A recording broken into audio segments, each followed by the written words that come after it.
Welcome in to a Wednesday edition of the Jordy Culotta Show, driven and powered by Go Chevrolet, live on this Wednesday morning. Thank you for starting your day off with us. Make sure and hit that like button, that share button, comment here on this post. Interact with us here on this Wednesday morning. Looking forward to today's guest list. We're going to talk to the general, former LSU quarterback Jarrett Lee, who is pretty funny on social media. Check in on his handicap. We'll also ask him on the golf course. We will also... That would be Les Miles, his handicap. That's right, yes. We already know, Jay Lee. That.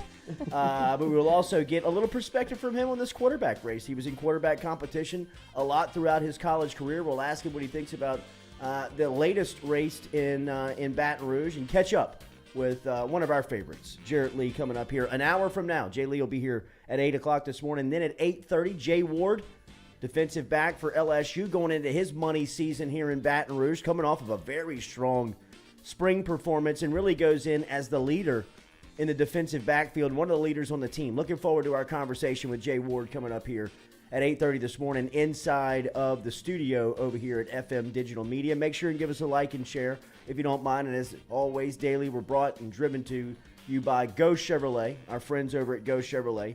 GEAUX Chevrolet.com is where you can find them online. You can also check out the new car lot out in LaPlace, Louisiana. Used cars over here in Baton Rouge at Go Express Auto Sales on the corner of Florida Boulevard and Sherwood Forest. We drink our water compliments of True Blue Water every day. TRU BlueWater.com is where you can get on the delivery route today over at True Blue Water. And our phone lines with Jarrett Lee and Jay Ward will be in studio. Too many J's today. A lot of J's. I can't take it. A lot of J's. Relief I man. can't handle it. Ooh, Ja Morant. Ja Rule. Jay Morant. I don't know. He made him French as hell. Make it French. Ja Oh, y'all, Jay Morant was on fire last night. Dash the Frenchman. Yes. What? Jay Morant. True Blue Water. Sounds like And, cologne. It does. And our phone line is brought to you by Metropolitan Health Group. Real doctors, real solutions. Charlie Harvey and Jason Ramazan. Last night, the Pelicans fell to the Suns in it felt like a game that the Pelicans really kind of never had a chance on.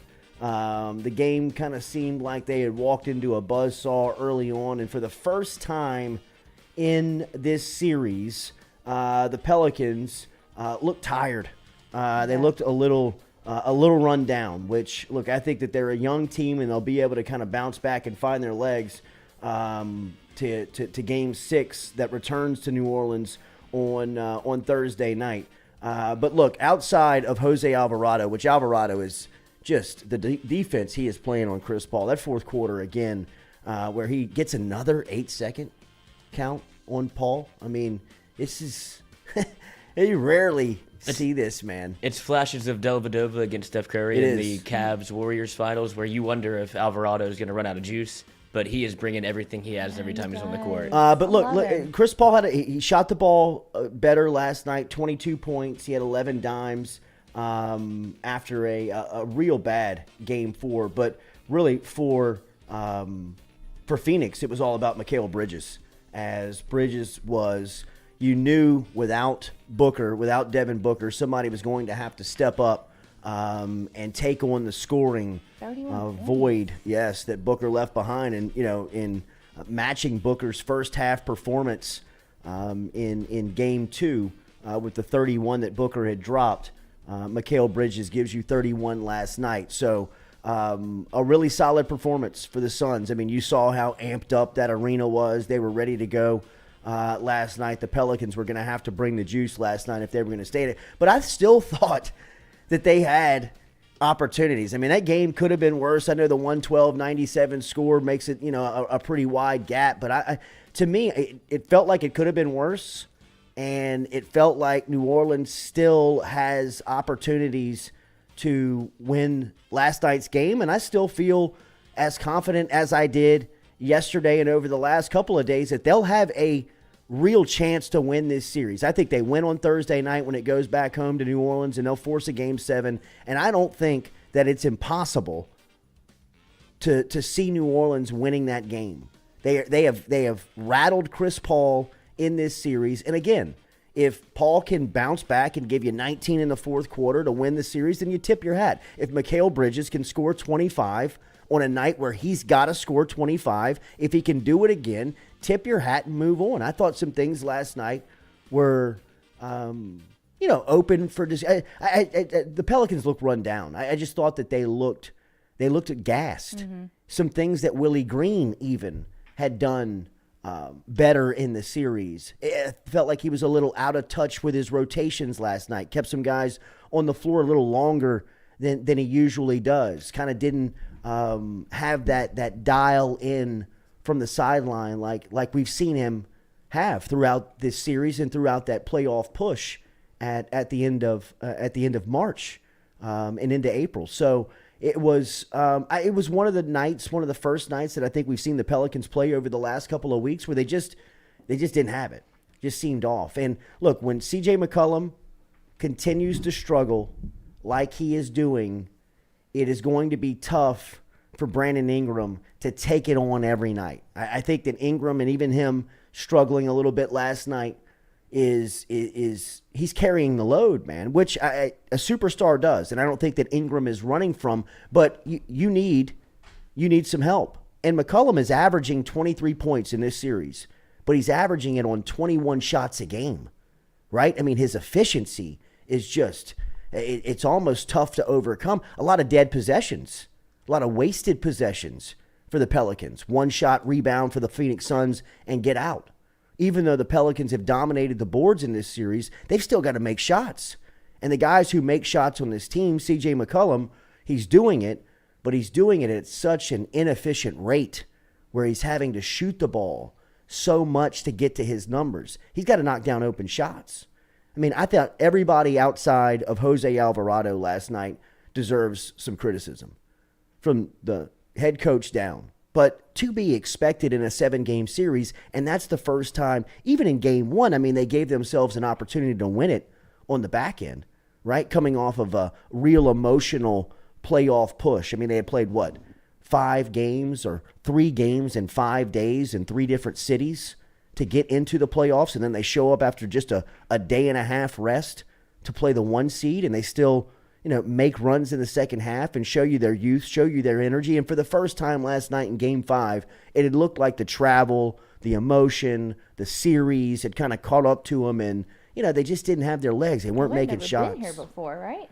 No, this is new to the some Pelicans. of them. I mean, a lot of them. The Suns have done this. Suns have been here, and I think that there is an experience factor. But look, the Suns, Pelicans are. I mean, you're really banking on your youthfulness, your energy, your amnesia, really. I mean, your ability to kind of forget about what happened yesterday and get ready for today. I mean, they're so young and just kind of into it. So they're a fierce underdog. I mean, I think Thursday will look different. But would this conversation be different if Zion were playing? Sure, absolutely. Can y'all imagine? Absolutely. I mean, there'd be an opportunity for him to come back in Game 6, right? You called this, though. You said they were going to lose last night. Yeah, this feels like a 7-game series. I feel like they're going to be able to go back, go to the blender, be able to get a win, and go to 7. Phoenix wins is what it feels like is going to happen because, I mean, people forget just because of the way the series is played out. Jordy and I were talking before the show, and it feels like it doesn't feel like a first-round series, but at the end of the day, it's still a 1 versus 8. And usually, like the better team comes out that will be able to kind of take advantage of a young, youthful team like you're seeing with New Orleans, but they're making it a hell of a series. But this was the first time it looked like 1 versus 8 in my mind. Yeah, it did. And, Mikal Bridges, I thought last night was a difference maker for the Suns. Well, Chris Paul set the tempo from the jump. Yeah. And you could tell that in that building, the referees were kind of on Phoenix a little bit early. They let them. They were. It was an aggressive one-way game early. They set the tempo to let Phoenix kind of get out into a run. Because at the end of the day, the NBA likes to do that. Whenever you're at home, you're going to get the majority of the calls. There's some calls on CJ McCollum early where he was pushing off. Chris Paul was doing the exact same thing, no call. Like, that's the way it's going to work whenever you're at home. That's the benefit of playing at home with the crowd. So you'll be able to see. It was a crowd. Probably the pendulum shift back in Game 6. Paul pushes off, it seems like, every possession. He's dirty. I mean, no doubt about it. And all the great ones are. But, I mean, it's blatant.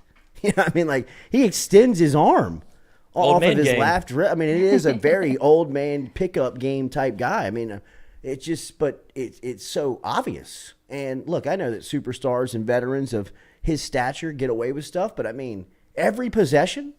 I mean, we can't call one early just to set the tone for the night. Like, hey man, you can't extend your arm on the defender. But even if they make that call last night, the Pelicans lose. I'm not making excuses and saying that the referees cost them the game. It was just one of those nights where the Pelicans ran into a saw, and they'll have to get it back and turn it around for Game 6, which I think they do. And I think that the crowd's going to be great. I think the emotions are going to be high. And I think this is this is playoff basketball. You know what I mean? Like, if you go back to Game 4 where, Herb Jones is not letting Chris Paul help him up, and they're pushing one another back and forth. By the way, the NBA came in retroactively. That is such a terrible rule, ruling a flagrant one on Jones after the back and forth that we talked about with him and Chris Paul the other night in Game 4, where, the fact that the NBA offices watch the tape, see Paul do the same exact thing to Jones that Jones is just responding to. And Paul hits the ground like he's in Hollywood. It's like a stunt guy. He hits the ground, pops right back up, like ready to play. After staring right at the official. And in the playoffs, you rule it's a flagrant one on Jones. It's just tough to get behind. What other thing can you go back and watch the tape and be like, actually, that was a foul? Like, what other rule is there? It's like, actually, he didn't step out of bounds. That should have been a touchdown. Let me go back and read. Like, why would we be able to watch this one thing that's obviously so ancillary to the game and assess a technical? Like, why draw the line there? Why can't we go back and rule a bucket good or rule a touchdown? If we're going to play the game, let's play it all the way. It's dumb. It is stupid. And then to only go one way with it and say that Herb Jones is the guy at fault. Give him a flagrant one. Like, what are we looking at? Herb came back strong, though. He did. He did. In other negative Suns news, did y'all hear that a now ex-staffer pled guilty to selling tickets illegally for the past 3 years? He owes over $500,000 now. I'd imagine that's happening in a lot of places. Yeah. Well, he got a caught. lot of people in to organizations like, can we get caught for that? I know, but it's a lot. He did a lot. He'll head to jail. That email went out and they're like, oh, please don't be my name. I know, right? Exactly. He had a gazillion StubHub accounts. Hey, good racket if what you are you doing with your tickets today? I know, right? That's a great one. Do you want some? So Pelicans fall last night, 112-97. They'll be back in New Orleans on Thursday night for Game 6. If they force a Game 7, that'll be Sunday in Phoenix. But this is look, these are the steps that you take as a young franchise coming up in the NBA.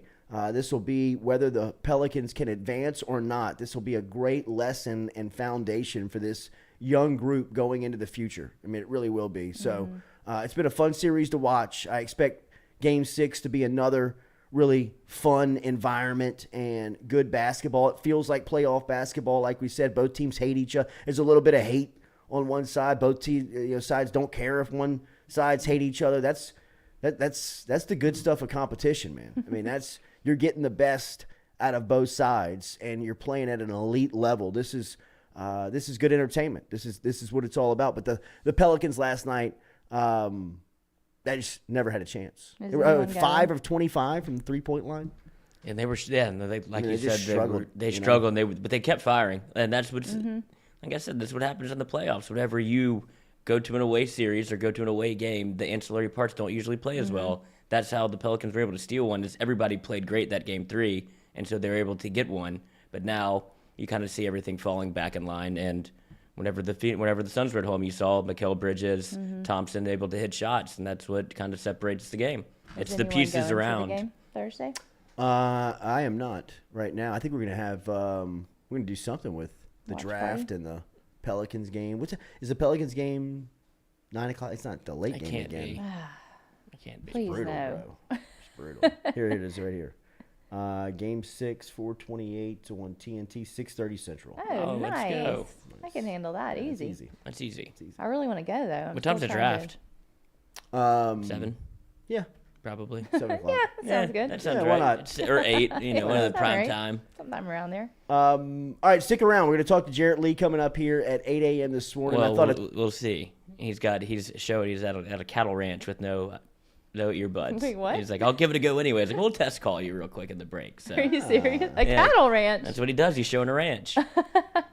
So this is really testing the limits of video call here. Okay, He's yeah, never it been is. less prepared. Oh my god. It's like in spotty cell service. It's not on you though. No, it's I on mean, it's on the cattle ranch.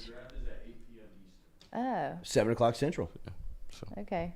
As you heard What here are we gonna first on the do? Culotta Show. Yeah. One on Big Ball 75 and Yeah, absolutely. the rest of it on the little guys. The GOAT, Jordy, it was a 7-point game with 3 minutes left. They had plenty of chance. That's what I said. For as bad as they played last night, you felt good. But I never felt confident they were going to overcome the mountaintop and win the game. I never had that confidence that they were going to win it. But I did take away that for as bad as they played, it still did feel like they were in the game. It still felt like they had their chances, which is why I feel confident that if they can force a game 7, that, it's not signed, sealed, delivered, that Phoenix is moving on. Because if you get New Orleans' best punch, I still believe that Phoenix has some problems that they cannot answer against New Orleans. Some personnel stuff, some defense that they throw at Chris Paul. I mean, there's some things that Phoenix has shown that it's tough for them to consistently be able to get past. And Jose Alvarado on Chris Paul is an issue. Another 8-second call last night on Paul, a technical foul late in the game on Paul. He's frustrated. He's irritated. And, I mean, Alvarado last night is just – he's been such a pest to Paul in this series that, now you got to account for it.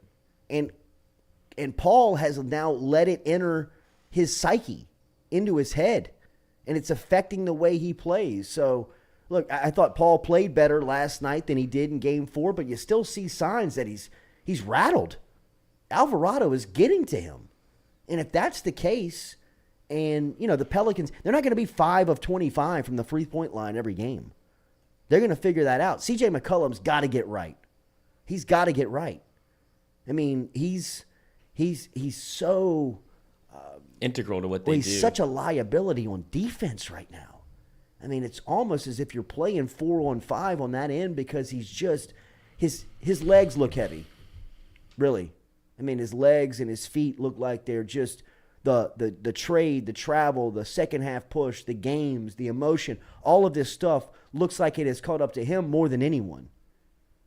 Because he's not getting back on defense. He's a step and a half slow on help. He's not knocking down the shots that he normally was hitting a couple of weeks back. In this time of the year, this is why the trade was made. I like him a lot, though. Yeah, and he loves the city. Yeah. He does. I And read that article about it's a everything he had to great say about article, New man, and Orleans. he's a great fit with New Orleans. And it's been more positive than negative with C.J. McCollum. But this has been the negative part. Is this just the first 5 games of the first round of the playoffs, he has struggled. And he's got to get that right. And I mean, he knows that more than anybody. So I don't expect for him to continue to struggle, but he's got to knock down shots.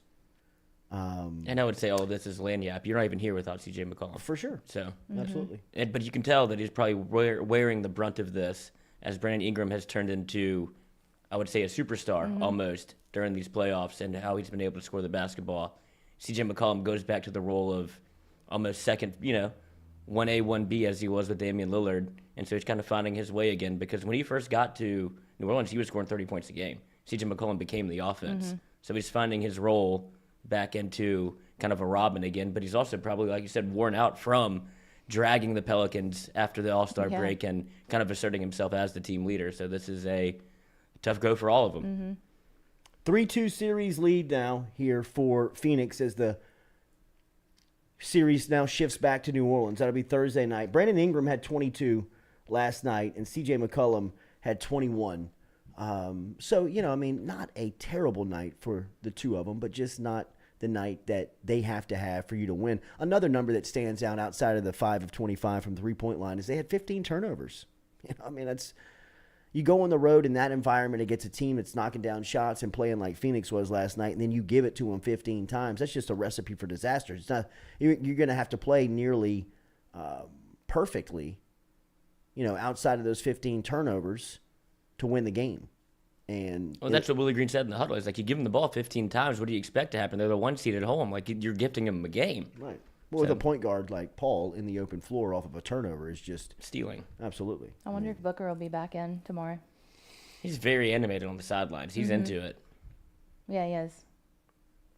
We'll see. I mean, a guy like him sitting out, I wonder what his practice schedule has been like, what his rehab schedule has been like, just to, push him back into the lineup after an extended rest and not a lot of activity. It's a lot of intensity out there, man. That would be, if, just a little on Zion, that would be my concern on if you just throw Zion back out there. It's like the Ben Simmons story. You're like, what? You want to come back tonight? You want to go guard Jason Tatum in your first assignment and you hadn't played in nearly a year? Zion, I get it. You got to manage those minutes, but that's high intensity basketball. It's a lot of, that's the elite of the elite, the top 1% playing at their highest level. Yeah, you're stepping into actual bullets flying. That's no warm-up game. You're stepping into war. And that's not, I don't know if they're, you can play as much 5-on-5 as you want with the coaches. Right. That is not the same thing as stepping onto the court in a Game 6 again in a playoff series where you have a chance to win. Mm-hmm. Remember, over at Barker Brothers, they are number 1 in a number 2 business, and their phone number is simple, 225-776 2431, 776-2431, 225 area code. If you mention the Jordy Culotta Show, 15% discount. Jude and the crew came out yesterday to my house to fix a drain and a shower. It was easy because they got 2 trucks working East Baton Rouge Parish every single day. Got over there yesterday before lunch, knocked it out. Was easy. Mention the Jordy Culotta Show and save 15%. 225-776-2431 over at Barker Brothers Plumbing and Works. Remember, no social media, no website. You got to dial straight to the phone number, 225-776-2431. Make sure you mention the Jordy Culotta Show for your 15% discount. They cover Baton Rouge every single day. Got 2 trucks on the road. Employ over 30 employees of plumbers. They've got guys on staff with industrial remodel that they can help you out with any remodel because they've got carpentry experience with their guys on staff. So if you need an industrial remodel, they can help you out with that. Barker Brothers Plumbing and Works, number 1 in a number 2 business. Dial them today, 225-776-2431. 225-776-2431 is the phone number. So we will talk to Jay Ward, LSU defensive back, coming up here at 8:30 this morning. But some news coming out of the program yesterday that makes a ton of sense, and very excited for our guy. I was thinking back when we launched the Jordy Culotta Show just a little over a year ago, our first guest was Nick Brissett, a guy who we've got a great relationship with. I met Nick when he was in 8th grade as the starting running back for University High, and I was in talks with the University High athletics director, Jill White, and head football coach at the time, Chad Mahaffey, about developing a University High radio network, kind of like following the model that Moscona was doing with Catholic High. I was over working at the same place with Moscona and kind of saw that model and brought it over to U-High with Chad Mahaffey and Jill White, and we were able to hammer out a deal. And over the next 7 seasons, we called every University High football game on the radio, and it was a great run, right? We were able to call outside of Brissett's 8th grade year, in which he was a starter, rushed for over 1,000 yards. I believe he had 22 touchdowns as an 8th grader for U-High. He went on to have the most explosive, impressive, as far as the stats go, high school career than any other running back to come through the state of Louisiana. In fact, if you don't know, and I know this isn't about Brissett's playing, I will get to the story here, and I don't mean to bury the lead, but he was hired yesterday by LSU in a really cool position. But if you can recall, in watching Brissett play, and look, had a much more effective and better high school career than he did a college career. He was behind some pretty talented backs at LSU, but when given his opportunity in 2018, his senior season, really shined, was named the team captain of that 2018 squad. That was the Fiesta Bowl, Joe Burrow's first year at LSU, that opener against Miami. I can still see him sprinting into the open field and taking that long touchdown run. But Brissett's high school numbers, if you can real quick, go back with me. He had over 1,100 carries. He had 1,143 carries, over 8,000 yards. He had 8,806 yards total in running, had averaged 127 yards per game, rushed for 164 rushing touchdowns, and had 167 total touchdowns, which I still believe stands as a national high school record. Because at the time, Stu, if you want to check me on that, I remember us celebrating Brissett throughout his senior season because he was just knocking down national stat lines that had stood for long times, and as well as state stats. And think about the running backs that have come out of this state, just over the last 20 years, forget, over the last 50 years. And Brissett, being statistically atop at nearly every category. Now, look, he got a ton of, he started as an 8th grader, so he played 5 years of varsity football, but was a very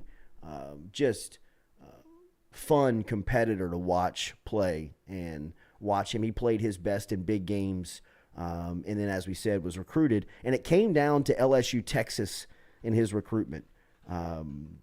And it was Tommy Robinson actually was the running backs coach at Texas that was recruiting Nick Brissett against LSU at the time. Now, when Brissett got to LSU, Tommy Robinson was eventually brought on as the running backs coach, so he ended up coaching Brissett here. But yesterday, LSU made the announcement that they're bringing Brissett back in a role of titled in a support staff as the Director of Alumni Relations and High School Outreach. And this sounds a lot like the job and title that former Independence head coach and great personality, great guy, Charles Baglio had, which was Baglio was kind of the old head of high school coaches at the time when Nick Saban hired him back in 2000, but he had a great relationship with nearly the entire coaches committee, right? Where he knew everybody loved him, everybody, would share stories with him and always talk about their time with Bags, baby.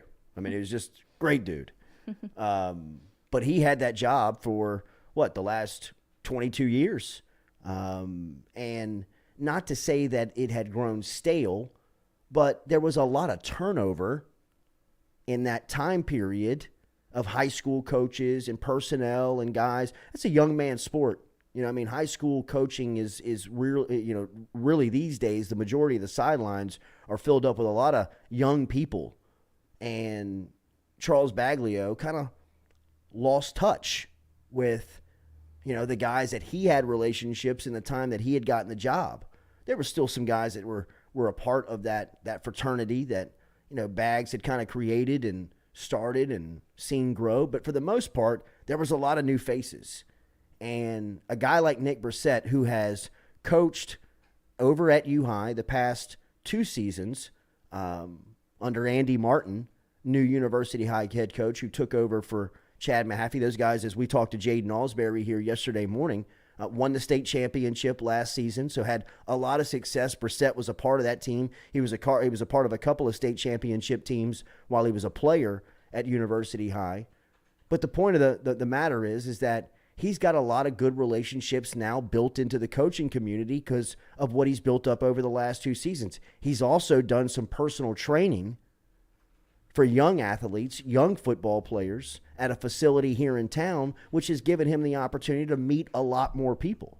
And if you know Nick Brissett, if you had a chance to meet Nick Brissett, if you ever had a chance to listen to an interview with Nick Brissett, you see that he's a very engaging, humble, nice guy. I mean, a position like this takes a lot of patience, takes a lot of personality, takes a lot of small talk, takes a lot of relationship building tools that you need to be effective at this type of position. And to me, I think that Nick Brissett, I think that when you see the move, the first thing that you'll probably say is, wow, that strengthens the relationship back between University High and LSU. Because how many 5-4-star kids has LSU lost from U-High? I mean, it's crazy. When U-High kicks an extra point on their game field, it goes onto the practice field at LSU. They literally play their games on the football facility's campus, not on the school's campus, on the LSU football facility's campus. And on Brissett's team alone, they lost a stand-up defensive end and a guy named Tim Williams that really could have helped LSU. Dylan Moses has been through there. You know the story. But, I mean, off the jump, Brissett is going to tighten that relationship up. And, oh, by the way, they've got another 5-star that everybody in the country is going after in Jaden Alsbury. That Brissett has a personal relationship, has coached the guy the past 2 seasons. But beyond that, I think that it strengthens the bond between LSU football and the local coaching community in the state of Louisiana and beyond, not just in the state. I mean, I think this job calls for relationship building of high school coaches beyond the state, but within the state, they need to be extremely tight. So, look, we've got an interview request in to Nick Brissett. We've talked to him. He'd love to come on. We've got to get it cleared through Michael Bonnet. We're just kind of waiting on word from Bonnet and his staff to give us the green light on a couple of assistant coaches and Brissett to get him in studio. But I think this is a great fit. I don't think that this is a piece of the program that necessarily is in the public that we will see every single day. But this is a part of the wheel that has to be effective to maximize what you can get out of the LSU football program. And not to say that what Charles Baglio was doing over the past couple of seasons wasn't working. I just think a lot like what Brian Kelly came in and saw at LSU football was a lot of stuff had just kind of grown stale. A lot of stuff was in need of some TLC, some refreshing, some, like finding new ways to do things. And I think this is a great example of how, you can look at what Kelly's doing and seeing that he's pumping fresh, new, creative ideas, personalities, and people into the program. And I think that is going to pay off down the line. I think moves like this are the small things and the little things that you put in place and make sure you're shored up on. That you've got a really good relationship built between the program and coaches, programs, and people throughout the state. And, everybody loves Brissett. That's one of the things about him that you have to have in this position. You got to be a likable guy. You got to be easy to get along with. You got to enjoy the small talk. You got to enjoy, some of the cocktail hours. You know what I mean? Where you're just kind of putting in stuff and doing the small talk and, learning about people in their program and coaches that they have on staff and things that are going on in their small communities that you not necessarily are paying attention to on Friday nights because they don't have players that can play LSU, but they might have one in a couple of years. They might have a 7th grader in Minden right now that nobody knows about. When he gets to Minden High and he's a sophomore and everybody at LSU staff says, who is that? Nick Brissett can easily pick up the phone and call Coach Curtis at Minden or at Manny and say, hey, Coach, what about that linebacker you got?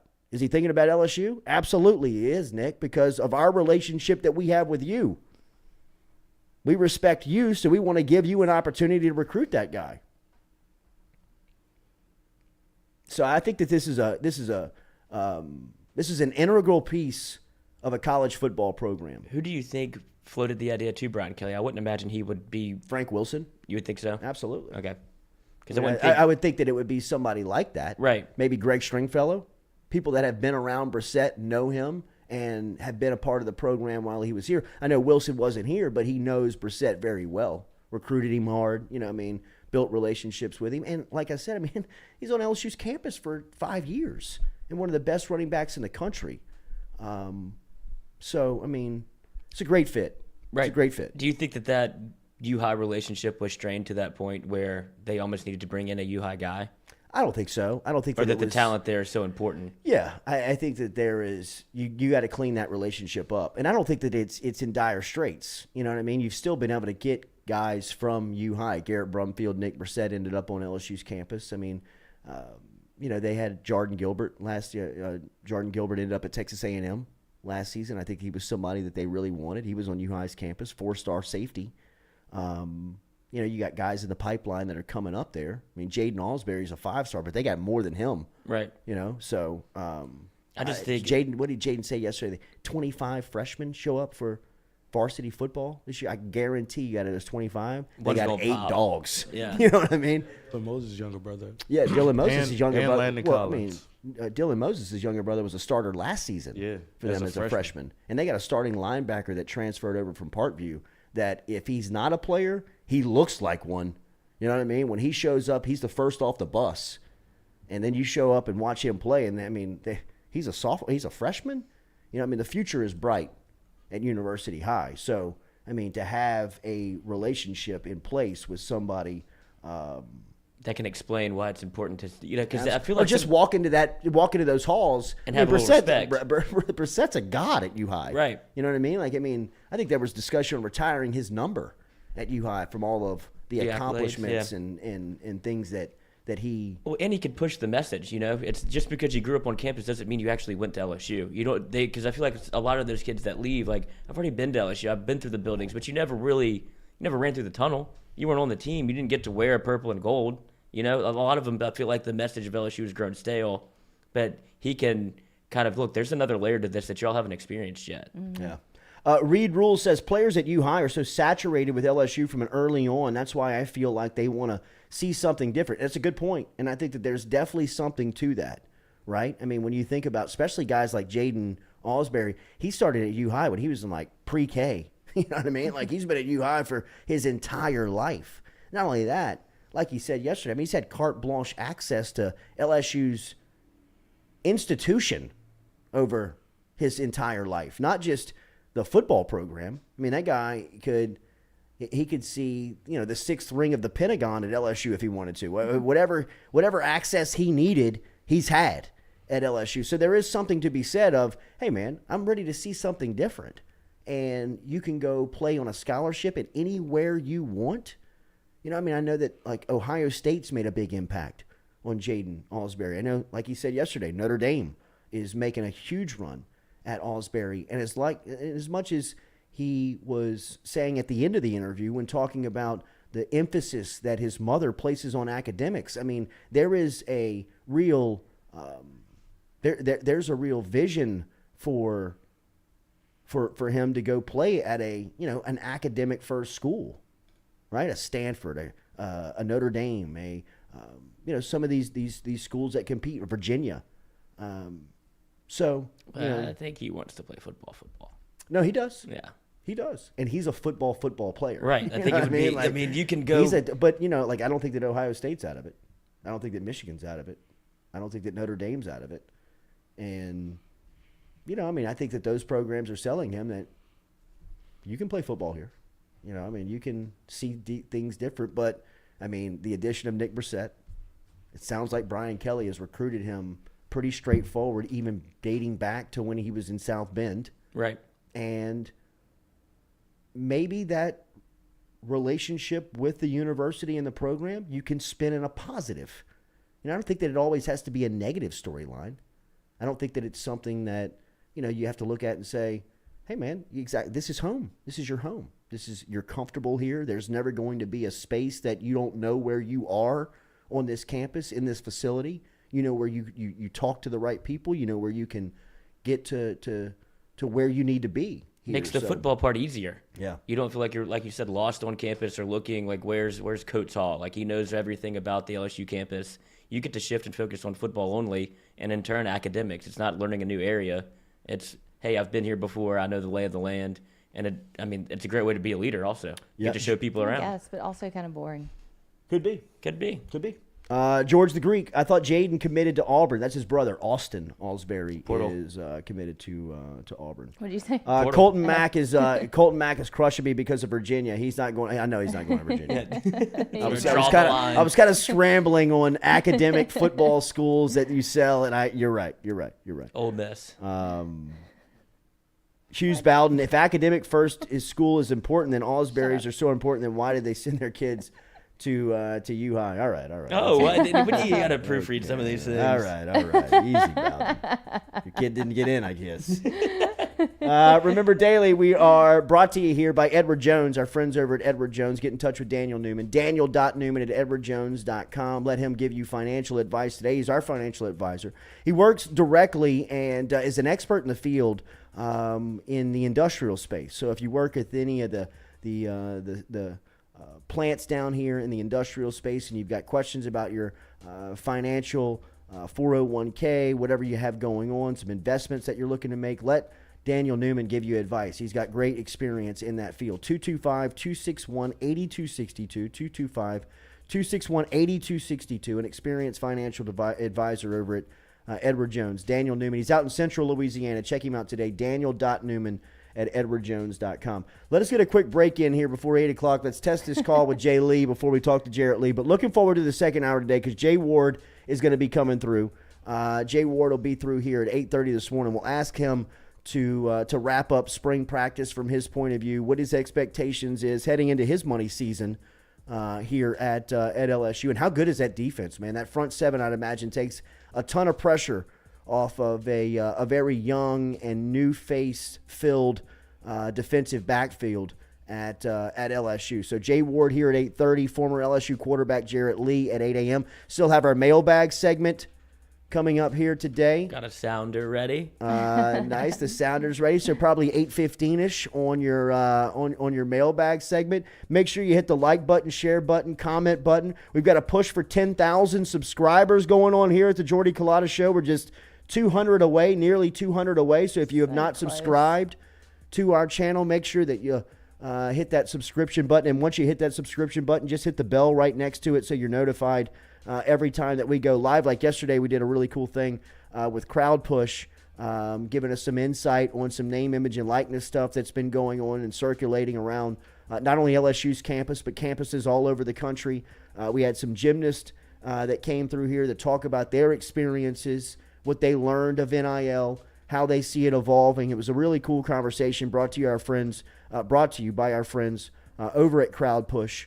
Check out their website, man. Very easy to navigate through the Crowd Push site and really learn how that platform works and how it can benefit just you, the fan. I mean, I think it clears up a lot of red tape for people out there that have any, just kind of any pause towards NIL. You just don't understand. I don't know. It's easy. If you support women's basketball, if you support gymnastics, if you support baseball, football, basketball, it's all there for you to just click on a link and donate to the team. And the money that you donate will be spread amongst the players on the squad. So it just needs to catch one. I believe in the Crowd Push model. I believe that there is a program out there that can benefit from the fans donating, small amounts of their income to something that they care about. It adds up. There's already $3,214 for the football team, but only $120 for baseball. 39 days left on baseball, so we don't need to fund that baseball team. Yeah, absolutely. Obviously, and they you can need do it after a loss to They do UNO. You can do it over at Crowd Push. Can't overlook Blake Dean, brother. He's always going to be making a statement against LSU. Looking forward to Matuk. He'll be breaking it down today at 11 o'clock this morning. He called it, too. He's that trap game. Really? Texted me before the game. He's like, watch out. Fighting Blake Dean's. Little change on it? BBD. BDD. BBD. BDD. Big Dick Dean. Blake Dean. We'll be back with more of the Jordy Culotta Show. Driven and powered by Go Chevrolet.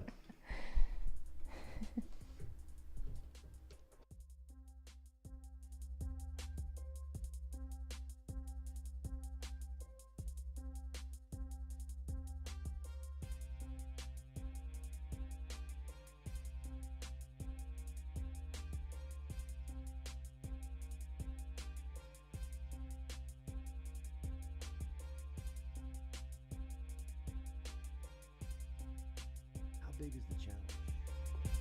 Oh, man, it's a big challenge. I think it's a big challenge, man. But, you know, being that he took the job, man, and still with the challenge above us, man, it says a lot. You know, it says a lot, man. And then, you know, we all want to be here during the turmoil.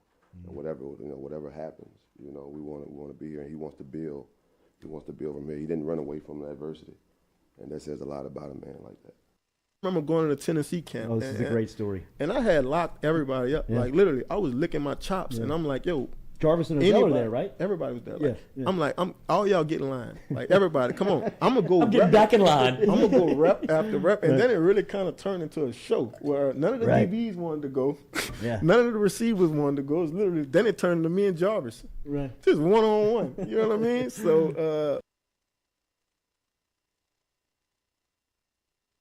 Southern Eyes Centers, where their passion is caring for eyes. It's what they do. They've been doing it for 40 years. They've been offering the Capital Region a friendly, helpful environment with the highest level of personal care to manage your eye health and vision needs. Stop in and see their brand new office on Jefferson Highway today, where you can find them at 6859 Jefferson Highway. They also are the daily poll sponsor on the Culotta Show. And remember, if you go into Southern Eye Center of Baton Rouge and you mention the Jordy Culotta Show, you will receive 25% off of their fantastic sunglasses selection over at Southern Eye Center. Check out Dr. Ann Shaw and Southern Eye Center, the daily poll sponsor of the Jordy Culotta Show. Shout out to Tom Granning from everybody over here at FM Digital Media, as he is our fuel sponsor. Whether it's fuel cards or snacks, he's keeping us going every day at FM Digital Media. If you're out on Highway 61, make sure and stop in and see him over at Go Mart. It is located in Natchez, Mississippi. It is our favorite convenience store, and it's for our guy Tom Granning, who supports us every day over here at FM Digital Media. Do you have questions about your finances? Are you looking for recommendations from a skilled financial advisor? Get in touch with our friend Daniel Newman over at Edward Jones. You can find him easily by logging online and shooting him an email at daniel.newman@edwardjones.com. That is daniel.newman@edwardjones.com. Whether it is help with your 401k or just fiscal advice heading into the new season, get in touch with Daniel today. Best way to do it? Email him, daniel.newman@edwardjones.com. He's our experienced financial advisor. Let him be yours, daniel.newman@edwardjones.com.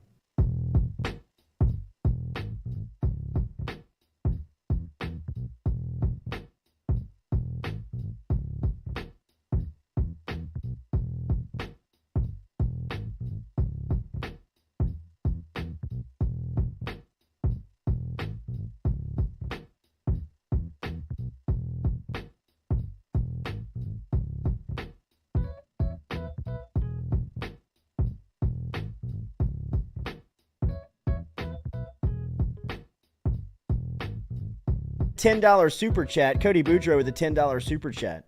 Jordy, please rant about Mark Emmert being pushed out. Give us some hate porn.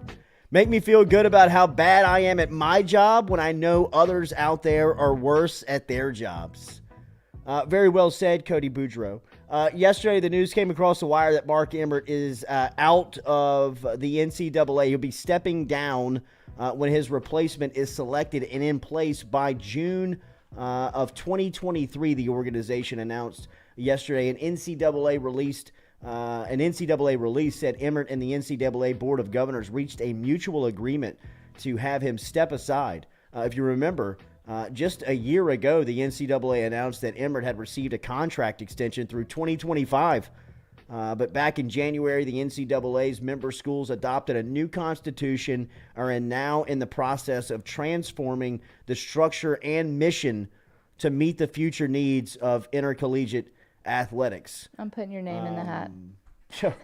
I mean, June 2023 is the deadline, but they could hire a replacement before then, so it could come any moment. I think that the search is on, right? And Who wouldn't want this job? I know. I can't believe he left it. You don't do anything. Unless you want to. Like, nobody really looks to the NCAA They hate for him, anything. though. Well, they hate Roger Goodell. He makes $50 million a year. True. Absolutely. It's easy to hide behind the hate when you're living in the highest tax When I'm bracket. playing 36 holes of golf every day. I get access to the NFL jet for the rest of my life? Let them hate me. Right. That's a lot of pressure, though, on this new guy or gal who steps in. You know what? I really don't believe it is, because I don't even know You if this don't? organization is going to exist 3 years from now. Do you think they hire anybody? Could this be the They tip have of the to. spear? you know who my first run would be Jay Wright.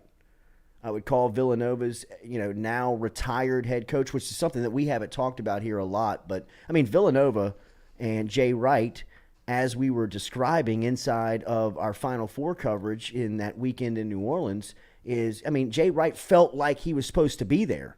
It felt like he was a part of that, that crowd, that club that everybody was so desperately trying to get into.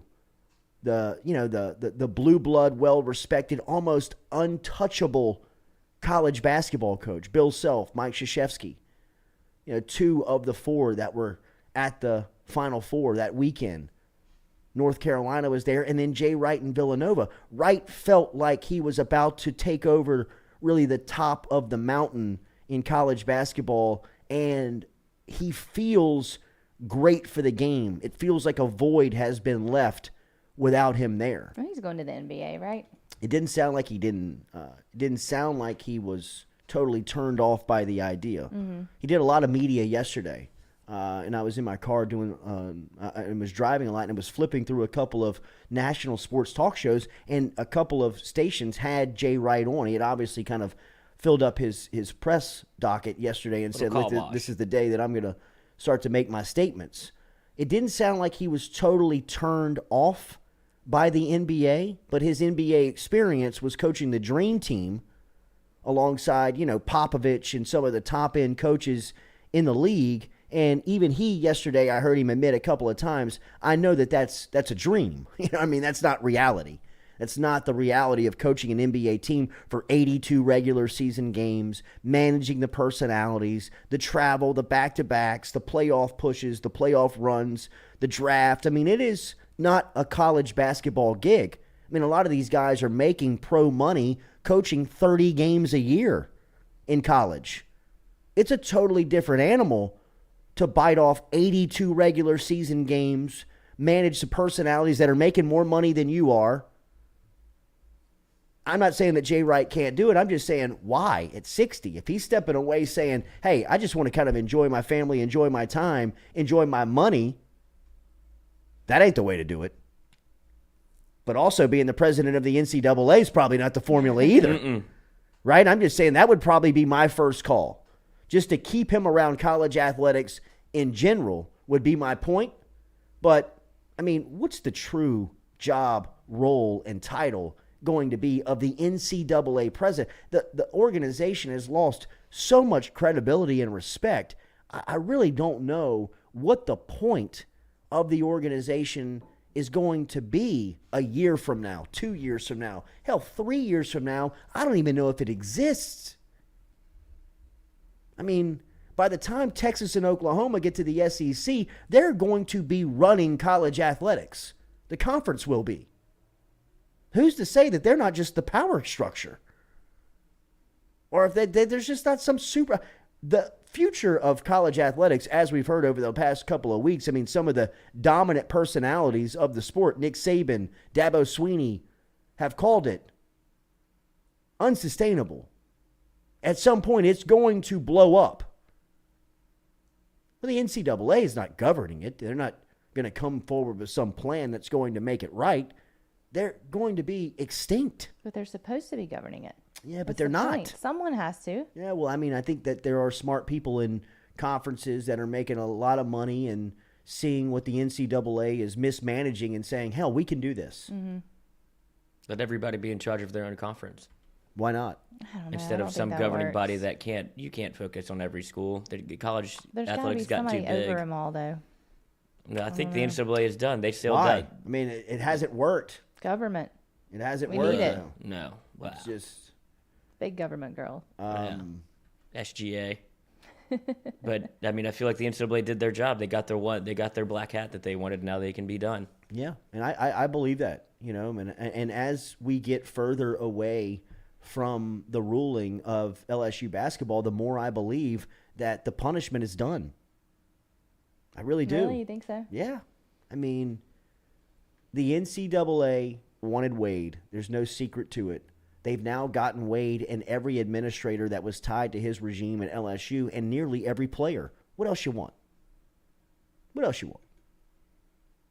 and you got this going on behind the scenes where you're giving extensions to the president, then forcing him out, putting together a new rules committee, really don't know what people are even defining as consequences for breaking the rules. There's so much disarray and dysfunction with the NCAA. Do you even have the time and the management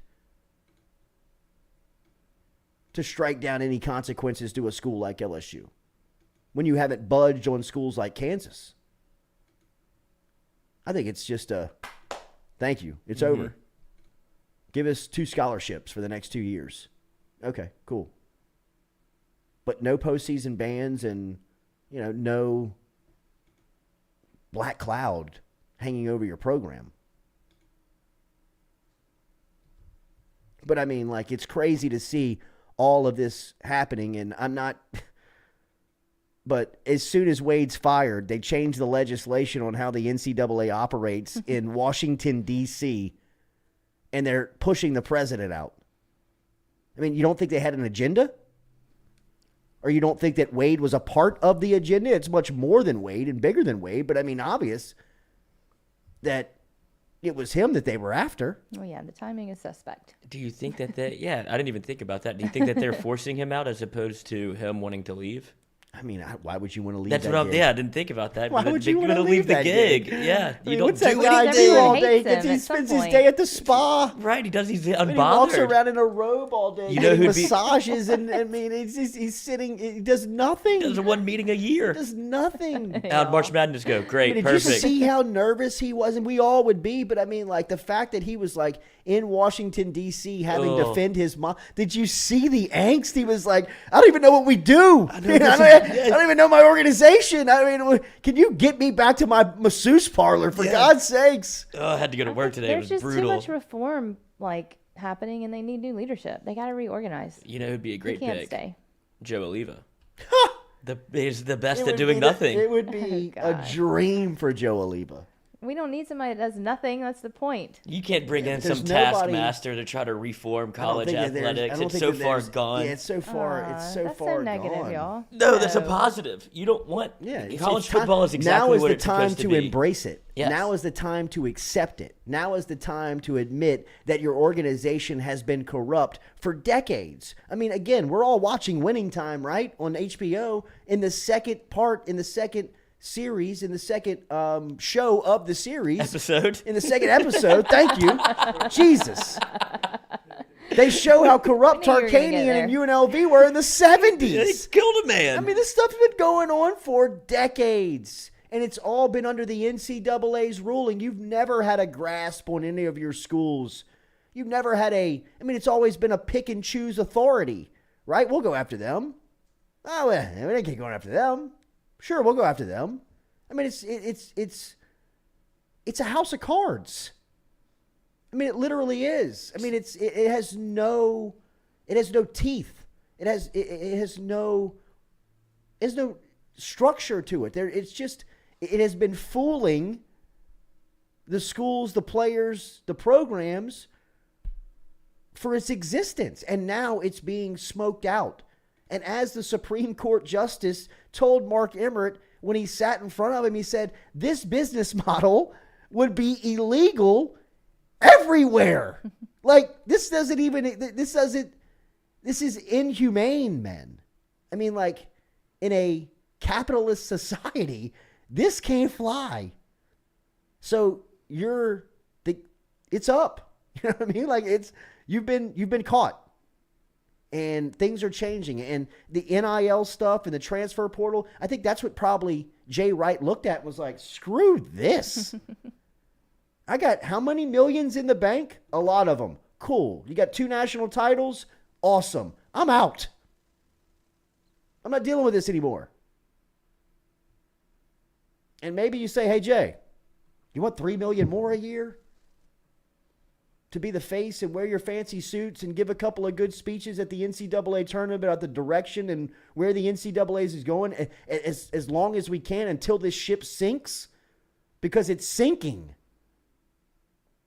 I mean, it feels like it's a matter of time before you look at the NCAA and they're just bow up in the water. I mean, they're sunk. They've got no direction. Do I see my boy checking in from West Texas? Yes, he's in Are you camouflage, happy, so Cody, there now? he is. Is that worth the $10, Cody? I see him. Hey, man. y'all are wound up this morning, What man. a guy. Can you hear us? I can hear you. And we My can see man. you, hear you. It looks So are great. you working or are you hunting? I can hear you. No, we're out here working on a piece of property we bought, so you caught me out in the pasture. Life is good for Jay Lee these days, huh? Life's great, man. I can't complain. Absolutely, man. It's great to see I you. can't It's great complain. to talk to you, man. Good to see you, brother. Your tweet tipped me off to you. I thought that was great. You tweeting at Elon Musk, asking him to shut down all the Play Jarrett Lee's tweets that have been going over the years. But I wanted to catch up with you because there is a really stiff quarterback competition here in Baton Rouge, and there's a true freshman that's a part of it in Walker Howard, a guy that comes in 5-star status, Elite 11 quarterback, a lot like you did back in 2008. Do you pay attention to that at all anymore? First, Oh, man. To be honest with you, I should do a better job of keeping up with all that stuff. I don't. It's not like I don't read stuff. Obviously, that's a great room right there. I know there's a lot of guys there, like you mentioned, Howard, with a lot of potential, who can really throw it around. So I'm excited to see what they do, but it looks like a good room, and I know Brennan being there, have some senior leadership. I know he'll do well with those guys. trucks in the background, Hell yeah, helicopters brother. flying over, bro. It's a good morning in West Texas. Hey, man, it is, man. I'm sorry I had to drive up here. No, this is bro. This is perfect, the dude. beautiful part about it. So tell me what you do now. So is this real estate or is this construction? What is this? So my job's real estate. I'm in farm and ranch sales, but no, we bought some investment property up here northwest of San Angelo that we're kind of doing some improvements on and having fun with. So Your old man was a high school coach, a great one, and one that was well respected, and went on to coach a little college ball as well. What is your relationship like with football now? How does that go? Oh, football still. I mean, man, growing up, that's sports and football, and had an uncle who's a coach, cousin who's a coach, and dad now who's been coaching my whole life. So football's been great to me. Obviously, I still watch it. I couldn't tell you the last time I threw a football. Wow.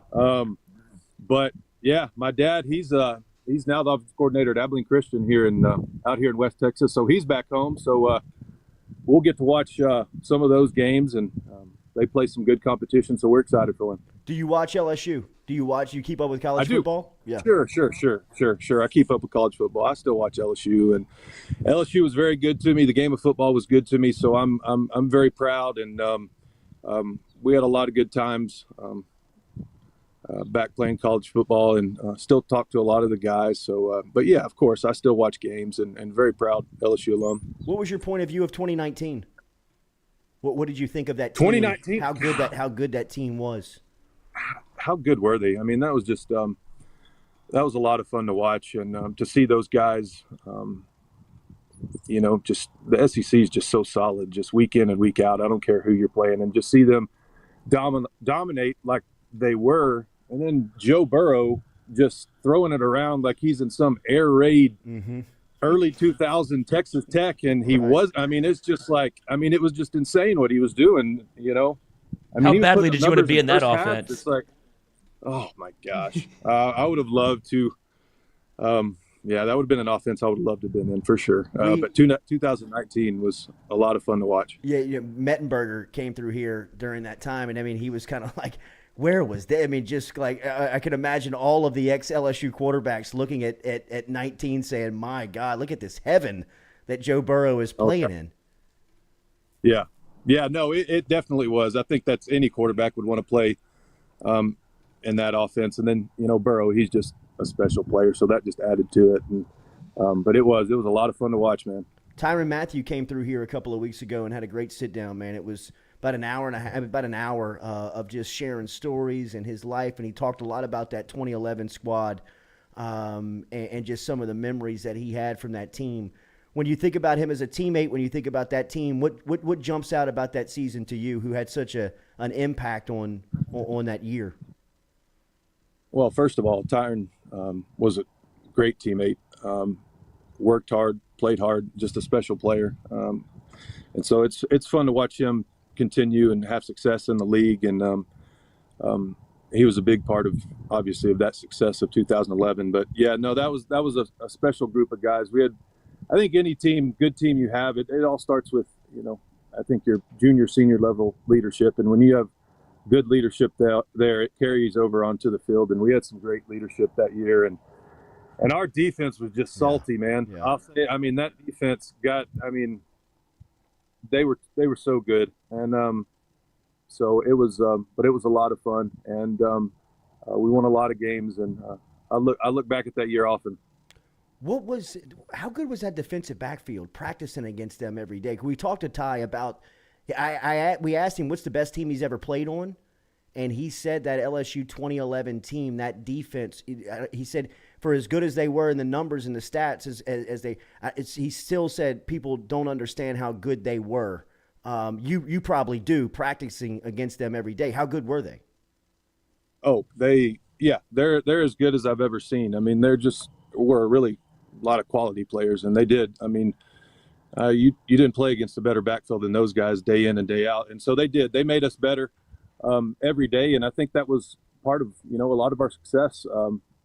That year was the defense held us in a lot of games, and as an offense, if we could just score one more point than our opponent, then we felt like we were just fine. So that was, but that group of DBs and that defense, man, they were a lot of fun to play with. What's your handicap these days, Jay Lee? What's your shoot? Oh man, God, I'm right around probably a 2. Right around strong. a 2. So I've been playing a lot of golf earlier this year. I've become obsessed with the game, man. It's almost a problem for me, man. I dabble and tinker, and I buy more clubs. It's like a Edwin Watts. But I'm just, football doesn't last forever for a lot of guys, and golf gives me that juice, if you will, to continue to compete. And me and my dad, honestly, we do the barbecue tour circuit. That's what we call it, the summers, and we'll go around and just play in local small. Yeah, there you go. We'll go around and play in local golf tournaments, small towns around Texas, and have a good time. But no, it's golf gives me that extra juice that I need. You keep up with the boys? You talk to any of them from back in the day? Yeah, Stephen Ridley actually came through Austin probably a month ago and played golf. How's his Alex game? Russian, he's not bad, man. He's just an athlete, man. Yeah. There's just certain guys that just like they figure it out, and he's one of those guys. We had a good time. Alex Russian, still keep up with him. Josh Durasic. But yeah, that's every now and then I'll tweet back and forth with T-Bob, but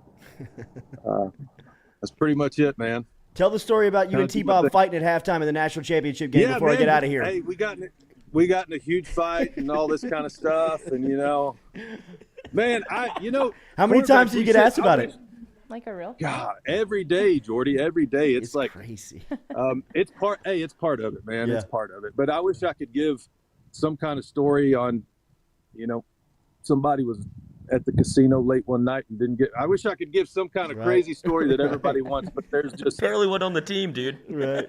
Yeah, man. Something. But yeah, they're just. From what I was told, they just felt like Jordan gave us the best chance to win because, that first game, if it wasn't for Jordan, we don't win that game. Sure. He comes in and gives us a threat against Alabama that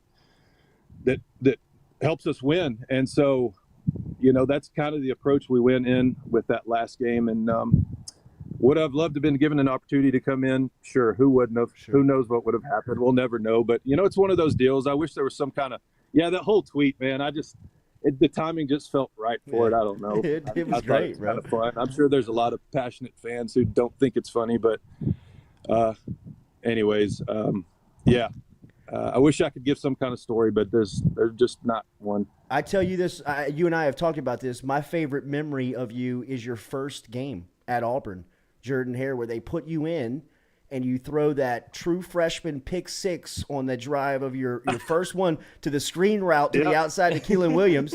And then you go on this, bro, you threw the ball that night. You hit a crosser to Brandon LaFell. You threw a game winner to LaFell on the outside. You threw a deep touchdown to, what was it, Chris, number 87. Chris Mitchell. Chris Mitchell.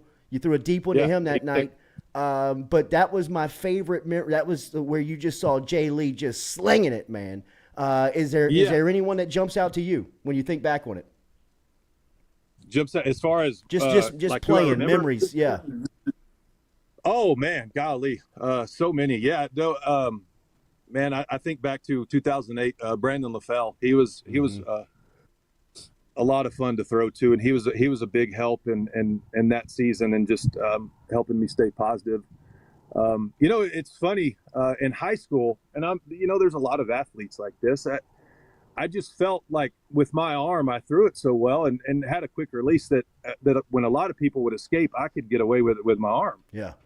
Because I wasn't the most fleet of foot, as you know. And so like that, it took me a couple seasons in college to realize, hey, these guys are a lot better than I've ever seen, and you can't exactly get away with it with your arm. And so, yeah, that 2008 season, man, there was I learned a lot from that. But, yeah, there was a lot of good players, man. I remember the 2007 season, just watching those guys. Yeah. And the leadership of those guys. And then that 2011 season was a lot of fun, and playing with that defense and the offensive line that I played with year in and year out. There's just a lot of guys and a lot of good memories. We won a lot of football games. Yeah, y'all did, man. I don't know if people remember, but he was leading the country in passing efficiency in the middle of the part. He was throwing it as good as anybody. Hey, let them know, Jordy. Say it again. Let them know. Hey, 12. You know I never let him forget Jay Lee, my guy since day one, man. You're my boy. Did you ever think about coaching? Like we said earlier, I've been around it my whole life.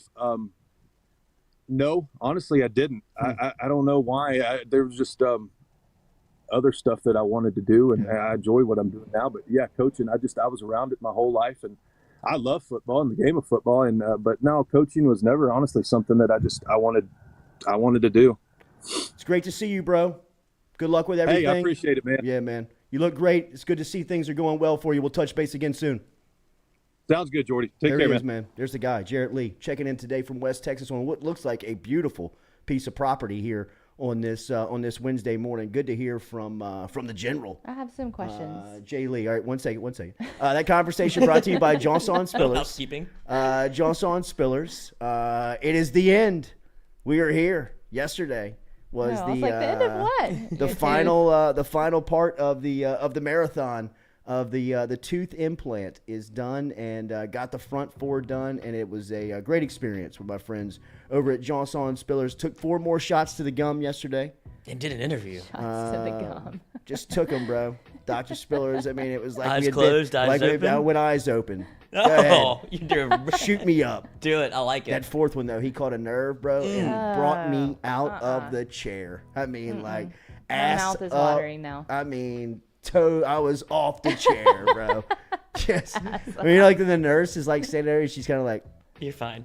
You'll be good. patting you on the shoulder. You have no idea how badly that hurt. I know, right? Bro, it was brutal. But, I mean, the entire experience with my guy, man, Dr. Spillers, he was the best. He is the best. Go see Dr. Spillers and Dr. Johnson, man. If you need anything done from dentistry, whether it is general dentistry, pediatric dentistry, get in touch with Johnson Spillers. Locations in Gonzales and in Baton Rouge. Got the tooth implant. What a ride! It was a year-long process. It was right around a year long crazy. that it took. But that's kind of the procedure. It's not saying anything on Johnson Spillers. He just did it right. I'm saying it's about you. Is it on you? Yeah, that's definitely on me, man. Not that on Johnson Spillers. And now I got to be honest. I love my smile. I was hanging out with a bunch of Rico-sized gymnasts yesterday, which I'd imagine that would be like to hang out with Rico. I mean, that picture. I felt like Shaq, bro. I mean, like I felt like Yao Ming. Shaq. It felt like I was kind of hanging out with Rico's size, Rico's height. But it was I was showing off the smile, man. I felt so good on showing off the smile with what Johnson Spillers has done for me over there. So johnsonspillers.com, johnsonspillers.com, as they are the best. Go see them, Gonzales and in Baton Rouge. Are you getting color? Are you going to get Any whitening? Are you good with how they are? They look good. Dude, they said the shade was right Yeah, on. I don't think you whiten veneers, right? Yeah, chill out, boy. Well, I'm just wondering how much more you want to get in there. I feel like you're gonna miss your Bottom trips to teeth Charles filed? You're Hall. gonna do the bottom. Yeah. You're gonna do the No, bottom. I got the aren't bottom you? teeth filed too. Used to be jagged edge, now smooth. What's your questions, Katie? So that was before the time of me caring that much about LSU football. Sure. Jarrett Lee. Listening to him speak kind of reminded me of Miles Brennan, the Miles Brennan situation right now. That's what it sounds like. Little different. He can throw the ball. Yeah, He's it's not very fast. similar in seems similar physical to me. style, Okay. right? So, but what, I mean, this seems like a laces out kind of story. Like, what happened? Like, Miles didn't Yeah. play him. I mean, this seems very So, dramatic and sad, kind of. This is a typical Les Miles situation. This is maybe Les Miles at one of his worst, which is saying a lot because he was an all-time bad. But he had no idea what he was ever doing on offense, and I'm talking about Les Miles. Yeah, I know. For whatever reason, he was able to recruit at a very high level. Mm-hmm. And this particular season shows you just how inept of a roster builder Miles is. He goes out and recruits a guy like Jarrett Lee, and then in the next recruiting cycle, he recruits a guy like Jordan Jefferson. Two polar opposite players, right? Same thing he did with Russell Shepard was in one class, and he had the Chris, the guy from Tupelo, Mississippi, who was just the pocket quarterback that came in and could play, but ended up transferring because LSU didn't know what they were doing on offense. So in 2008, LSU is the defending national champs. Right. And Jarrett Lee is a redshirt freshman. He was a part of the 2007 recruiting class. So he's in there and he's able to see that stuff up close. But then in 2008, he's still going into that spring thinking that I'm going to be the backup. Ryan Perrilloux is going to be the starter. And LSU is again going to be a national contender. Their defense was great. Patrick Peterson was a freshman. Tyson Jackson was the number 2 overall pick. They had players like Derry Beckwith with national championship experience. They were loaded on that 2008 defense. I mean, good enough to win a national championship. Ricky Jean-Francois was one of their big Ricky Jean. Really? stud. Ricky Jean-Francois was a stud. Stud. I love the name. 2000 national championship Ricky defensive Jean. MVP Ricky Jean. and 2007 SEC championship MVP. Wow. But Okay. that was the only 2 games he played that season. Yeah, he was, But he was a dog. He was a He white was walker. unblockable. Yes. He was unblockable. Blocked the Alabama field goal to get Yes, it overtime. he did. Just In shoved it in. 2008. Just kind of like walked him back into the backfield and one hand blocked it. Struggled to keep him on the field, but wish we could have more. He was unblockable, Yes. as you said. He was a beast. Played in the league a long time. Yeah, could that's still be in the league. For that- who? Who Maybe did he play could for? still be collecting a check. Played for the Colts, the Niners. He played for a couple of teams, but one of those guys just talented to keep him around. And 2008, you're going into the season as a national contender. Like, you got a roster good enough to win. He's on the Right. Niners right now. I mean, dude, playing. Still collecting Oh, right checks. now? Still collecting checks. And they throw Perrilloux off the team Why? because Perrilloux fails a drug test. It was a multitude of things. It He had was. gone It to was. a casino with a fake ID. He got caught. There was alleged counterfeit money going around, and you have to realize where Ryan Perrilloux was coming from. He was larger than life. Yeah. He was the Number next one recruit in the country. Number one recruit in the country. He thought he was going to came in and say he was going to win 3 Heismans. He said all the things that like this guy's unbelievable. He thought he was going to start over Jamarcus his freshman year. Ricky Jean was the defensive MVP of the 2007 SEC championship. Ryan Perrilloux was the offensive MVP okay. Without of any the starts. 2007 SEC championship. Yes. And he was so good. Like Flynn did something to his ankle in the Arkansas game. He got hurt real bad against Well, he had a bad ankle all year. Yeah, from Virginia Tech. And Perrilloux had like a package in those in that season where you would put him in, and he was so good. He was so good. You didn't know what he was going to do because he could run it, and he had an arm like Michael Vick. Like he could throw the ball like this, and it was Just flick gone. You were almost more excited to see Perrilloux play than your No starter doubt about Matt it. Flynn, and No it was doubt about it. it was No doubt unbelievable. He about was a true dual threat that He he would He was pocket so good. first, but could get He was out so and good. run. Okay. He was so. He was ahead of good. his time. He was so good. The Jeez. life caught up to him, so he got thrown off the team. Stewie, Okay. fives Okay, here. so You then let him what in? happened Jay Ward. next? So they get to 2008. They throw Perilou off the team, and now they're in a bind at quarterback. And they've got a transfer in from Harvard who never believes he's ever going to play at LSU. Right? Varsity He's Blues. now He was reading the the book opening instead of the day. playbook. He's now the opening day starter for the defending champs. And LSU is like dying not to have to play Jarrett Lee, the freshman, just because. I mean, it's like first off, you got a good team. Second off, you don't want to, just ruin this guy. Right. You know what I mean? So, Who's the Harvard guy? Andrew Hatch. Okay. So they put Hatch makes it to Auburn somehow. Somehow, Still might be there. He's my size. Really? Like, Legitimately. at least he looked like it. I mean, he looked 5'9", like he had 5'10". he had no business being out there. If Right? he wasn't wearing pads and a helmet, you wouldn't think he's a football player. Right. Absolutely. Looks like he got lost. Absolutely. Right. Go tell Brian that he's here, please. What up, Five? Appreciate you, man. We'll be right with you. And so Andrew Hatch somehow makes it to Auburn. At Auburn at night. And he runs a quarterback keeper at Auburn. And I'm telling you, it is the hardest hit that I can remember. First off, hearing, it sounded like a gunshot. Jeez. And second off, his reaction. I mean, it would be like me getting hit by B.J. Ojulari, and I'm standing still, and Ojulari's running at me full speed. Holy You know what I mean? crap. Like I'm 5'9", a $180, standing still, and Ojulari's like a missile coming at me. You know, like a 4.3 speed, or Jay Ward coming at me. The way Ward hit the running back on Saturday. Who'd you hit on Saturday that you upended? Was that Emory? Yeah, it was John. Jerry, he busted Emory up. If he hits me like that, I'm dead, right? Andrew Hatch looked dead on the Auburn football field. I mean, like he tried to get up, and when he got up, he was like a staggered boxer. You know what I mean? Like So he he's couldn't out of the game. He couldn't feel. He was still on the He was out field. of football. You know what I mean? Like Yeah. it was probably a hit that makes you be like, I don't even like the game. He tried to I didn't take his mouthpiece out to get the call from the sideline, drops his mouthpiece on the ground, bends over to get it, falls down again, No and way. we're just No, he's out fucked on his up. feet. He's fucked up. I mean, they have knocked him out of the game, and so the only thing they have left to do is Jarrett Lee is a redshirt freshman, and they're like, bro, you got to go in there. Yeah. Like on the road, 90,000 people Oh my at Auburn. God. The game is a really good game. Yeah. You know what I mean? Like it's tight, and I mean, I'm sure Jay Lee's ass was like, oh my God, like I gotta go in there, I gotta go play. Is this the hit? I mean, look at this. He's dead. He's dead. Like, look right there. He's thinking to himself, "There, Oh my God. I mean, he's dead." So they put Jay Lee in there, and he didn't know what to do. He looks like he's drunk in the bathroom. he don't know what to do. He don't know what to do. And on Jay Lee's first possession, I'm telling you this, and this is Jarrett Lee's most impressive game. This Auburn game? This Auburn game. Because first off, he doesn't know he's playing. No. Second off, he's looking around, looking at Auburn's defense. Auburn's probably got 3 pros on this defense. The place is raining down on LSU. I mean, you're like literally on the road at Auburn.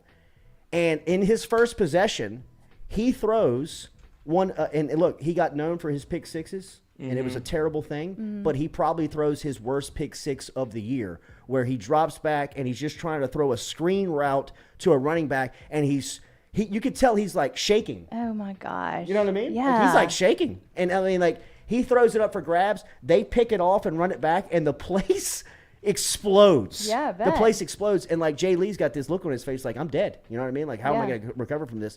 And somebody, whoever it was, got into him on the sideline and snapped him out of it, and he came back on the field and threw the football like an NFL player. Really? I mean, he hit Brandon LaFell on a crossing route. Still to this day, I can see it. And it goes over a linebacker's hands, and it goes in between a safety and a cornerback, and the window is probably this big. And he hits LaFell on a dead run, like on the face mask. And LaFell, he doesn't score, but it was a huge game. And then he hits Chris Mitchell on a bomb for a touchdown, and then he throws a game-winning out route to Brandon LaFell in overtime to win the game. And remember that stat that stood for a long time where Auburn and LSU, the home team home. would always win? That was the one game that was the outlier. That was the one that LSU had won was the one that Jay Lee went in there as a true freshman and slung it around. And, ultimately he had to play. He now became the starter. So you've got these defensive coordinators watching film on him. And by the time he gets to Alabama and Saban, I mean, dude, they're throwing pretzels. I mean, like, he don't even know what he's looking at. Yeah, you know what I mean? Like, you don't even know. LSU had a chance to win the game. He throws a pick six right before half to Rashard Johnson, who was a defensive back with the Arizona Cardinals with Peterson and Matthew. And then they go into overtime. Ricky Jean forces overtime. He blocks a field goal. At LSU. At LSU. Julio Jones and Patrick Peterson were freshmen that day. And Julio Jones had a big catch in overtime. But Pete had a pick. They were going back and forth at each other. And Jay Lee, LSU got the ball first in overtime. And on first down, he threw a pick on first down of overtime. And Alabama got the ball. And on first down, they had Julio and got him down to the 2, and like Mark Ingram ran it in for a score, and it was over. And you left that day knowing that the tide had turned, and no pun intended, but the tide had turned in the series of LSU and Alabama, where LSU was about to get owned by Saban. He was about to just rub his nuts on your face for the next decade. You know what I mean? And ultimately. I mean, that was Jarrett Lee's boogeyman. Until Jay Ward's group showed up in 19 and beat him. You know what I mean? Speaking of Jay Ward, top defensive back on LSU's squad is here. Had a great spring and very versatile. He will be in with us next here on the Jordy Culotta Show. We'll ask him all about it, about his spring performance and what he expects of his crew coming up here. Remember, daily, we are brought to you by City Cafe, citycafebr.net. Get over and check out their lunch specials. They got brunch specials on Sundays, but Monday through Friday, they got great lunch specials that you can check out. Look it up online, citycafebr.net, citycafebr.net.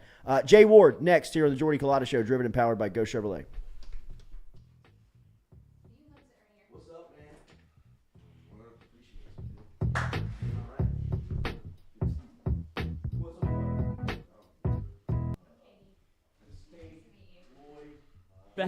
Whenever Tyrann Mathieu's ready for that challenge, this is something that he's talking about out loud. Now, yes, he's speaking into existence. We will talk to him about this afternoon. So I mean, we'll ask him how real this stuff is. But he's just in the way that I know him, and like I said, we've got a relationship that's lasted about 10 years from covering, media member to athlete, and we're not good friends by any means, but I feel like I know him a little bit. He's not saying stuff like that without really being serious about it.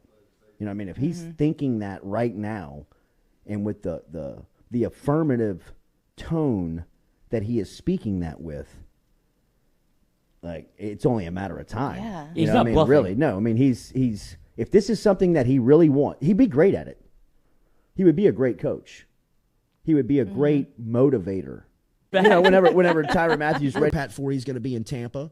He's going to be at the SEC basketball tournament. He's going to ask Wade some questions in a press setting that he feels like he's going to burn Wade. Yeah, how does he right? even do that? And Wade's going to hit him with I know you have to ask the question, and and I appreciate it. It's a good question, but we've got people that are handling that. Thank you, Pat. It's good to see you. Next question. How does he keep his cool?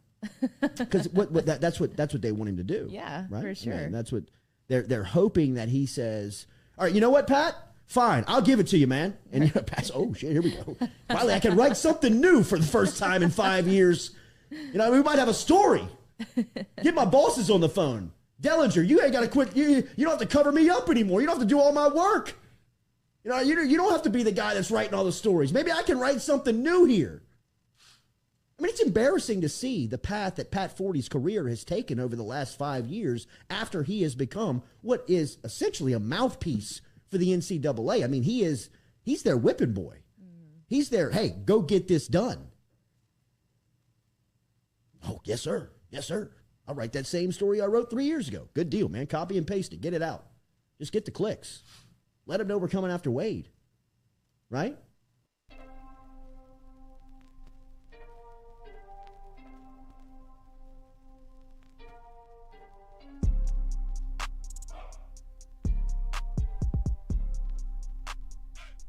All right, welcome back here to the Jordy Culotta Show, driven and powered by Go Chevrolet. Appreciate Jarrett Lee stopping by from West Texas this morning, and our next guest swinging through the studio here after a a morning of tutoring and a spring football session that is now in the rearview mirror, and it seems like our guy had a really good spring as Jay Ward is stopping through the studio here this morning. It is good to talk to you, Jay. Good morning. How are you, man? Good morning. I'm doing good. Tell me about your spring, bro. It was a spring drill where you are coming in with a lot of versatility. You can play a lot of spots on this team. You've played the nickel, you played corner, you played safety. Was there a role that you wanted to get found at? Did you wanted to find your role during this spring? And if so, where is your role going into this offseason on this defense? Being able to play all positions. Like if we low in depth, I can always move because I'm learning the whole defense. Like not only what I'm doing, but what my peers are doing on the field as well. You got to take on a leadership role this year, huh? Maybe as an upperclassman. How do you like that role that you have now, more of a veteran, more experience on this group? I like the role because I'm more of a speaker now on the field, so I'm being held accountable. What's the responsibility of the safety and communicating on this defense? I know Matt House puts a lot on the linebackers. What's the responsibility on the defensive backs? Getting the whole back end and know what call we in. Tell them like communicating on what play we in. Who had a good spring for y'all outside of you on the defense? It seems like the defense was a little bit further ahead than the offense this spring, especially from a talent standpoint. What did you take away from the overall defense in their effort this spring session? You see everybody straining to the ball. Like I say, the whole D. So we come in every day, and we know what time it is. Like once we get on the field, we're trying to kill offense. What did you make of the offense? Sir? What did you make of the offense? What did you make of the quarterbacks? That competition gonna be hard right there because they come in every day and they trying to, compete. What have you made of Brian Kelly? I like Coach Kelly. He be holding us more of a higher standard around here. What was the SWAT team that I heard about? A lot of guys have come through here and have told me about the SWAT team of the accountability stuff, the leadership that he's trying to develop. You're one of the veterans on this team. What is that? How have you taken that? What has that been like? With the SWAT team, you got to always make sure that your teammates always they check in at lunch.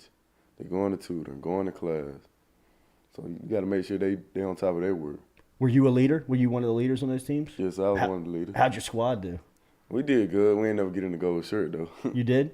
I ain't never get the gold You shirt. didn't finish 10th, though, right? No, I never in 10th. Because Jack Besh came through here, and we asked him one time, what's the motivation? He said, just not to finish last. It is. What about the defensive backs coach, Coach Cooks and Coach Steeples, and some of the new faces that are back there helping you guys out? You've been through a pretty cool transition, or not cool, but a transition at LSU that you've seen a lot of good coaches go, and you've seen a lot of good coaches come in. What do you make about the coaches that you're under now with Coach Cook and Coach Steeples and the defensive backs coach?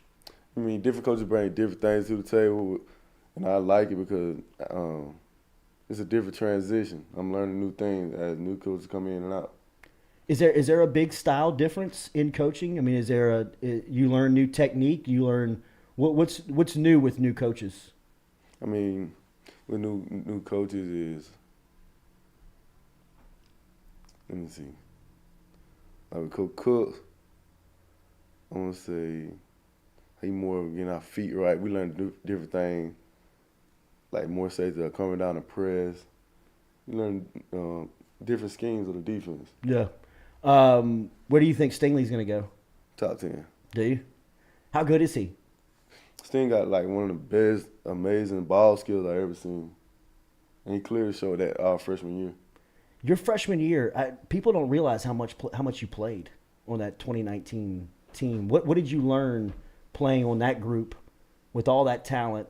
I mean, I still remember you. Was it Ruggs that you chased down from behind at Alabama on that crossing route and tackled him in the open field? I mean, you were making plays on that 19 team. What do you take away from that season? 2019 was the best year. I love that team. Like you can see us always hanging together. Like we care for one another. When did you know y'all were going to be great? I knew that summer. Really? Would you have a Burrow story? Nah, Burrow they never really conversate with me. Join the team. Hey man, I don't know who the freshman DB is.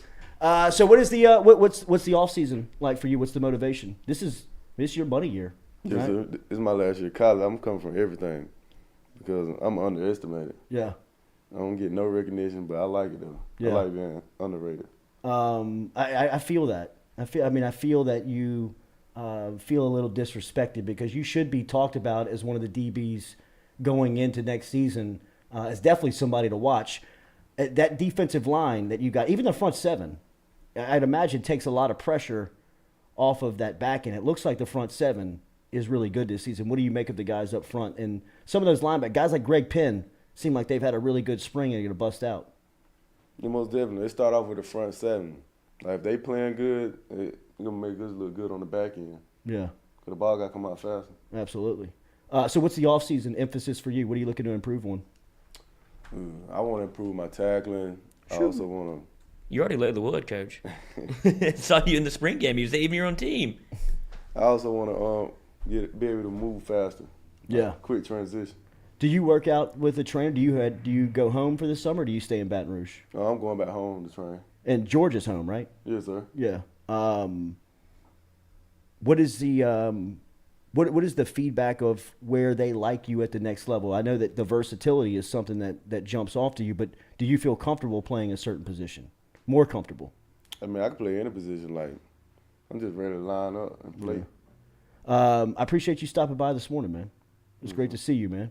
Jay Ward, safety for the Tigers going into his final season. Last year had a really good year, man. 40 tackles. We remember the pick six versus Ole Miss. All over the field, and really his versatility is something that you can really bank on as he's going to fill in a lot of spots on this back end for Coach Matt House. How's Matt House? How's he been? He's been good. He recruited me in high school. Really? I was committed to him at Kentucky. Really? Tyrann Mathieu had a lot of good things to say about him playing for Kansas City for the last couple of years. I know Mathieu came through and talked to you guys. What was that like in listening to him talk, and do you learn anything from those conversations that he has with the team, and what's y'all's relationship like? Man, Tyrann Mathieu, I've been watching him since I was a kid. So when he came, it was like a dream come true. Like, dang, ain't like he really here. Yeah, right. What did you think about the message he had for the team? I mean, the message is how you fired up. Not only is he happy with confidence on the field, but off the field is even better. Yeah, for sure. Jay Ward. Going into his final season with LSU. We'll be back with more of the Jordy Culotta Show, driven and powered here by Go Chevrolet.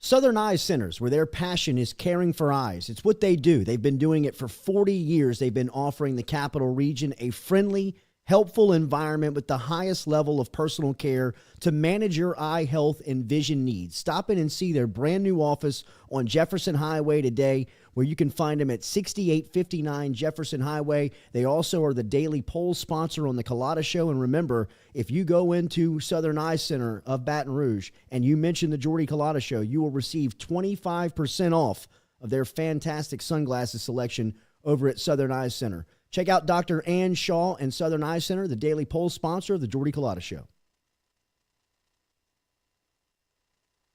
Shout out to Tom Granning from everybody over here at FM Digital Media, as he is our fuel sponsor. Whether it's fuel cards or snacks, he's keeping us going every day at FM Digital Media. If you're out on Highway 61, make sure and stop in and see him over at Go Mart. It is located in Natchez, Mississippi. It is our favorite convenience store, and it's for our guy Tom Granning, who supports us every day over here at FM Digital Media. True Blue Water, true hydration at its finest. Right now, you're only a few minutes away from getting your 5-gallon water delivered to you, just like we are over here at the UDL. All you got to do is log on to truebluewater.com. That's TRU, bluewater.com. The website's fantastic over at truebluewater.com. You can get your service and find out how quick it is. You can schedule a delivery, even hop on the billing system right there at truebluewater.com. TRU, BlueWater.com. The Jordy Culotta Show is brought to you by A-Bears Lawn Maintenance. Commercial or residential, A-Bears Lawn Maintenance is ready to work. A-Bears can tackle all your homeowners association requirements. Call Blake at 225-485-8022. A-Bears Lawn Maintenance.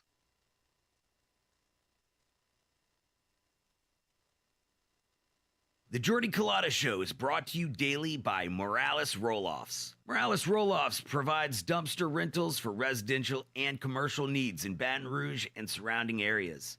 Morales has roll-off dumpsters ranging from 10 yards to 40 yards to accommodate all of your disposal needs. Search online, moralesrolloffs.com.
Welcome back here to a Wednesday edition of the Jordy Culotta Show. Still our mailbag segment to get to. We'll get to our mailbag questions here. If you had any mailbag questions, jump inside of the chat. We'll get them asked and answered here before we get out at 9 a.m. this morning. Appreciate Jay Ward for stopping through here on this Wednesday. Hit that like button, share button, comment button, as we will appreciate that interaction here on YouTube. If you have not subscribed yet, we've got a big push for 10,000 going on here, just about 200 shy of 10,000 subscribers on the Jordy Culotta Show YouTube channel. Let's get there. If Pass every it around. one of y'all shared it with a friend right now and they subscribed, we would be at 10,000. And hit the like button, too. That puts it in front of more people's faces as well. All right. Remember, daily, Jordy Culotta Show is brought to you by Dead Soxy, deadsoxy.com. Promo code Jordy for 15% off all of the inventory over there. So if you're looking... I've actually got the Shaq socks on. Again? Wait, what are those? Oh, yeah, those. Okay, yeah, you like those. Yeah, they're once a week. They're in the rotation. They're in the rotation. They're in the top of the clean pile. But over at Dead Soxy, they're great. Every day I wear Dead Soxy socks, except for the one day that I pull the Shaq socks out. And I know that I did the read, but I mean, I always am rocking Dead Soxy socks. They're the best. The low cuts are awesome. The athletic socks are great as well, and even the dress socks, they stay pulled up the entire time. Check them out online, deadsoxy.com. You wear your socks like that? I do. Yeah. Oh yeah, I forgot about All the this way debate. up to the top. Jeez. You push them down. Yeah, they're like a normal person. Deadsoxy.com. Cover my calves with Dead Soxy. But under a dress Deadsoxy.com. pant, you want them pulled up. You want Because them, then when you show Yeah. the shoe, then you want the tight sock. Absolutely. right? shown. That's what She's you right. see. That's what you see, but they don't have to be stretched up all the way like you're about All to the way go. to your knee. Yeah, run bases. Are yours stretched up all the way? Look at him. Always. Well, I know he pulled them up so we could see the He picture. prefers him there. Always. like but I usually rock the low cuts. The low cuts are awesome. Yeah. Super You'll have comfortable. no Those are shin my- hair left yeah, in 10 ankle. years. That's what happened to me. Already? I told you, we showed. Remember, that's why I only wear pants. That's Yeah. why you don't have shin hair? I've got Yeah, shin that's and what ankle happens. hair that can defend any That's size. Yes, true. you're right. I mean, Yes. yeah, your The hair's flag. not I going could wear anywhere. a wool sock pulled up all day and it wouldn't go God, anywhere. Your hair's not going. Mailbag questions. What we got, Stewie? What we got? Noah? Is that Noah back there? Noah, good morning, buddy. How we doing? Oh, be damned. That right there is the mail. Oh, sorry. Talk about the mail, please, Mac. I'm dying to talk about the mail with you all day, okay? I gotta go up to his office. I gotta put his mail in the guy's goddamn hands. But they have been asking for their mail on a daily basis. It's all they're talking about up there. Because the mail never stops. It just keeps coming and coming and coming. There's never a let up. It's relentless. Every day it piles up more and more and more, and you gotta get it out. And the more you get out, the more it keeps coming in. And then the barcode reader breaks, and it publishes clearinghouse. All right. I can't believe I'm gonna be a mailman. Jesus Christ. That right there. What happened to it? Why did it leave before? It was stuck on the old board. I had to Oh. plug it up yesterday Okay. and pull it out. Okay. Stewie couldn't hear what we were listening to. He thought we were just sitting here. Like, he's scared over there. Why aren't they talking? Any questions? We just asked. Brian Burgess that's the only one. Only The- one question. Only one question? I don't think we promoted it enough. We've fallen off on our mailbag. I mean, we promotion. put it on social media at 6 o'clock yesterday. Yeah, we put him out there. This is on the people. Okay. People don't love us. This right is all your fault, Yeah. Bunker. Yeah. We're prepared. Got a sounder and everything. All right. So what's Rico's getting insulted in Rico's the chat. height over under 5'6". Under. All Under. day. Under. Lock. Yeah, take the under. Lock. Hammer it. Rico, are you a gymnast? Hey, he would have been in here yesterday. Maybe it was. Didn't make the cut. Oh my gosh. Derek Stingley over under. It dropped You see that? and went for. Did you do that? ESPN's got him going third to Houston. Jesus. I hammered it. I hammered it last night because The I didn't under? want to see anymore. Let's go, Yeah, man. it was I'm 8.5, telling you. and now it's at 7.5. His stock is skyrocketing, Why didn't- or it has The gotten secret's back. out. It's, it's finding its medium. I mean, This is classic draft, this right? is absolute classic draft. This is Derek Stingley has been the storyline of the draft, in where people have tried to play him out of the top 15 almost. And now he's back in the top 10, it feels like. And there are some services that you read that have him within the top 5. Some have him in the top 3. I didn't know that Sauce Gardner never allowed a touchdown in college. Yeah. They played That's a hell of a stat. Played a lot of zone though. Yeah. Like, like the stats are kind Handing people off to over the top. I get it. Oh, the Richard Sherman stat? Yeah. Same defense? I mean, he played a little bit of press man, but like if you look at it, he bailed a lot of times, and it wasn't just him playing press man like Derek Stingley was doing as a freshman against the best receivers in the country. So Yeah. All right, what else we got? Jeff and Kinder said he had some questions. If he wants to repost them or if we want to find them, one of the two. 2 early predictions on LSU and Saints records. Oof. Saints record. I have no idea. Well, they play 17 games, Yes. 9 and 8. I feel like the LSU. What's going on over there? I just think it's just like blah blah. Your Nobody brain? wants to answer the question. Yeah, no, I was just It's thinking, like, I was- we don't like that question. Yeah. No, I mean I don't know the Saints. We I don't know feel how like they thinking play, about it. You know what I mean? I don't think Depends on they're- who they draft. I mean, it depends on the personnel. It depends on their roster. Yeah, let's answer LSU. this I think next that week. I think LSU is. I'm comfortable in saying they'll win. I think that they'll win 8 games. I mean, I think that they can win LSU? 8 games. Yeah. Yeah. You think they win the first game? Yes, I do. I think their roster is better than Florida State's. I really do. I Florida think State's in a bad spot. Florida State's in a bad spot. If they lose to Florida State in Brian Kelly's opening game, that would be a hell of a bar to set in Oh game my 1 gosh. because Florida State feels like they have really and truly fallen off. LSU feels like they're flirting with kind of like going into the abyss, but Well, they're they making were. this saving hire of Brian Kelly to try and bring them back. Yes. But their roster is still good enough to beat Florida State. It feels like. I mean, you know, there's only one way to figure this thing out. What's the first home game? Southern. Yeah, It's week 2. Week 2. Okay. That's going to be a party. Yeah, it is. Who do you think starts game 1? Quarterback? You already know. I don't know if he. I don't. He You already says know his no. He answer? says Nussmeier will probably be the starter Okay. for like the majority of games. But I was wondering if there's a world where you. Oh, you think Miles Brennan will start the first game, right?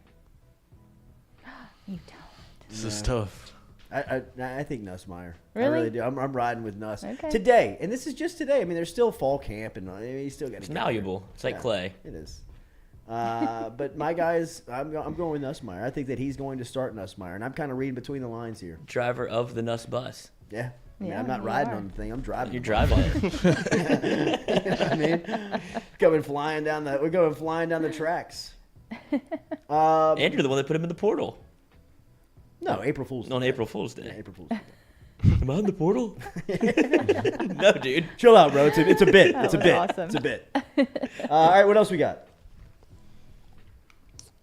Kieran Mott said, "You think Sankey would get a look for NCAA president?" I don't know if Sankey wants that. Why would you leave that gig? That's not even a lateral move. That's a No. drop That's down. that is Yeah. a definite degrade in. I mean, no, he doesn't want that job. He's got the best job in college sports. He's got the most powerful job in sports behind Roger Goodell. Yeah. Yeah? Absolutely. Yeah. Well, in football. Mm-hmm. I'm sure there's some soccer people out there that Sure. have some. And But, I mean, he swings a bigger stick than, Manfred. Yeah. I mean, I like the definitely agree MLB with that. commissioner. but not silver. Yeah, I don't know about Silver. Maybe not Silver. But he's a top 5 power Yeah. player he's in a, sports. he's a yeah he's then in the who would major replace leagues. him? Nobody, because he's not leaving that seat. That thing's gold. Mm-hmm. I mean, there's only been 3: Roy Kramer, Mike Slive, and Greg Sankey. That have really meant anything. And all the experience that the last decade really experienced in the Southeastern Conference was really at the hands of Mike Slive and the negotiation of the TV contracts and really expanding and putting emphasis on facilities and campuses and building up other sports other than football has really been the golden ticket on the growth. Herb Vincent would be the replacement, by the way. Herb? The SEC commissioner, LSU guy. Yep, should have stayed. Should have hired him. Mm-hmm. Why LSU guy? That's where He he graduated went. from Oh, LSU. he did? They hired Joe Oliva rather than Herb Vincent. Oh. One of the most boneheaded Boneheaded. moves. So dumb. I mean, just whew. Nothing spells Louisiana like something like that, brother. The one of us. What happened to that? Right. No, not in this case. All right, where are we at next, Noah? Stewie. John Quave asks, "How would you structure Quavo. the SEC?" Stewie. It's Quavo. Quavo? Yeah. Oh, all right. How do I have to John tell you Quavo that? asks, "How would you structure the SEC when OU and Texas join?" I think the pods make the most sense. Now that you have 16 teams, 4 pods of 4, or some type of breakup of a pod system, probably geographically. I just hope that they keep a lot of the rivalries intact. I'd love to see Texas and Oklahoma, obviously, in the same pod where they play each other every year. I think Auburn and Alabama is going to be something that they try and preserve. I think LSU Ole Miss would probably be something that they try and preserve.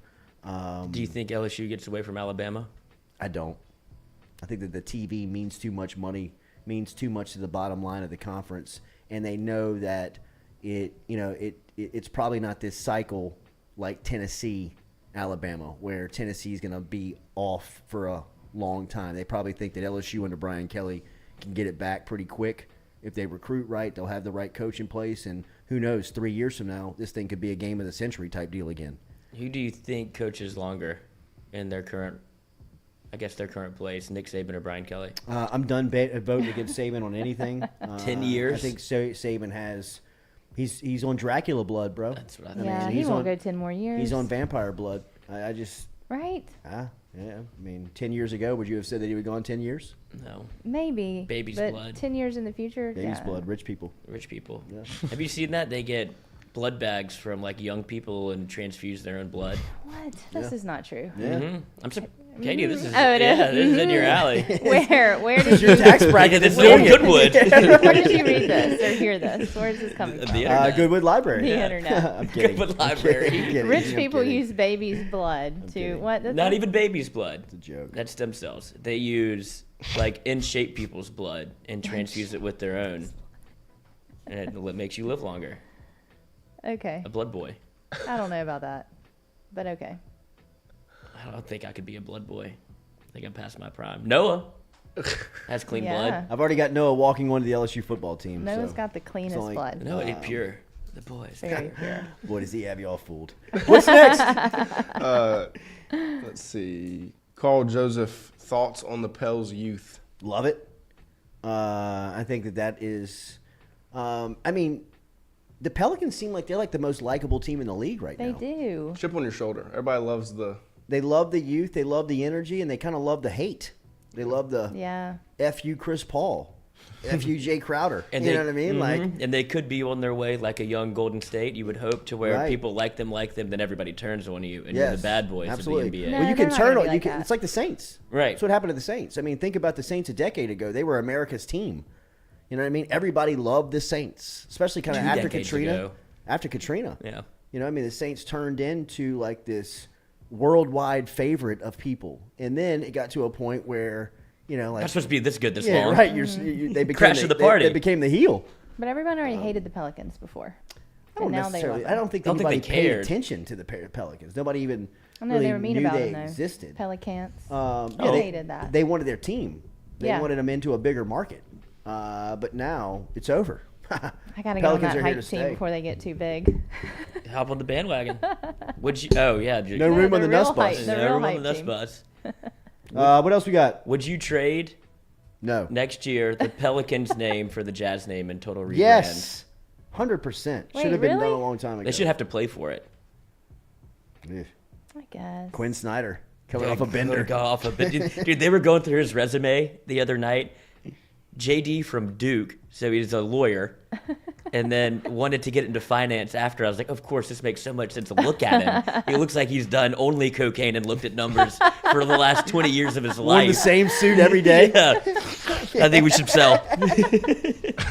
Fucking, I'm going to be a coach. I'm in on Twitter. Yeah. Buy low, sell high. Sell me this pen. Justin Turner asked, as of right now, where do you see Arch Manning going? Texas. The NFL. Yeah, Texas, I think. I've thought that all along. Not old freaking Miss. A&M. And not LSU. Oh, the most money. If he money grabs. Texas would not let Texas A&M outbid them. They've got enough money to go back and forth over one player. Yes, they do. Over one player, they've got enough money to go back and forth. If you want to sign a recruiting class, Texas A&M is going to flex and say, "Here's $30 million per year." I fold. But one player, there's enough heat in Austin to say, "Hey, man, give him $10 million a year. Do something." Yeah, right. Do you want your access or not? Harold Perkins, get him. But I think he's going to Texas. Where do you think he's going, Noah? Alabama. I would say Hey, that wouldn't surprise me if he goes. I think it's a Bama. I think it is a Bama-Texas race. Yeah. I just think Nick Saban's. I think he's confident in. I mean, he put his retirement around Arch Manning's career. He ain't going nowhere. But I hear you. I know he's selling. You know who I would say the dark horse is? Georgia. Yeah. Georgia. Kirby. Yeah.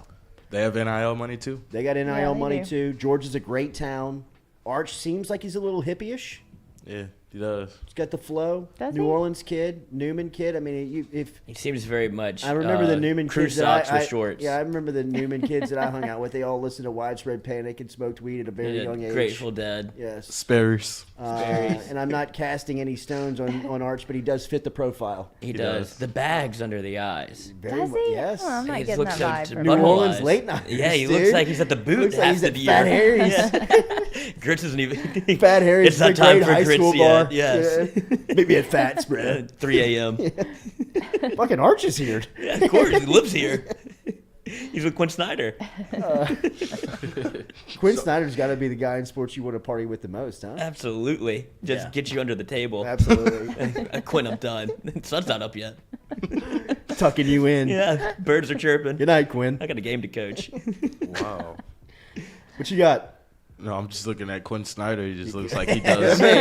he looks like he does Scarface amounts of cocaine. You need to find the video of him putting the chapstick on. Oh my god! What about the guy that gives him the chapstick? He's terrified of him. What is this? Some guy opens chapstick for Quinn Snyder like before tip off, and Quinn gives the double finger. Like the double finger and then Looks the like he's double. fucking it. The double.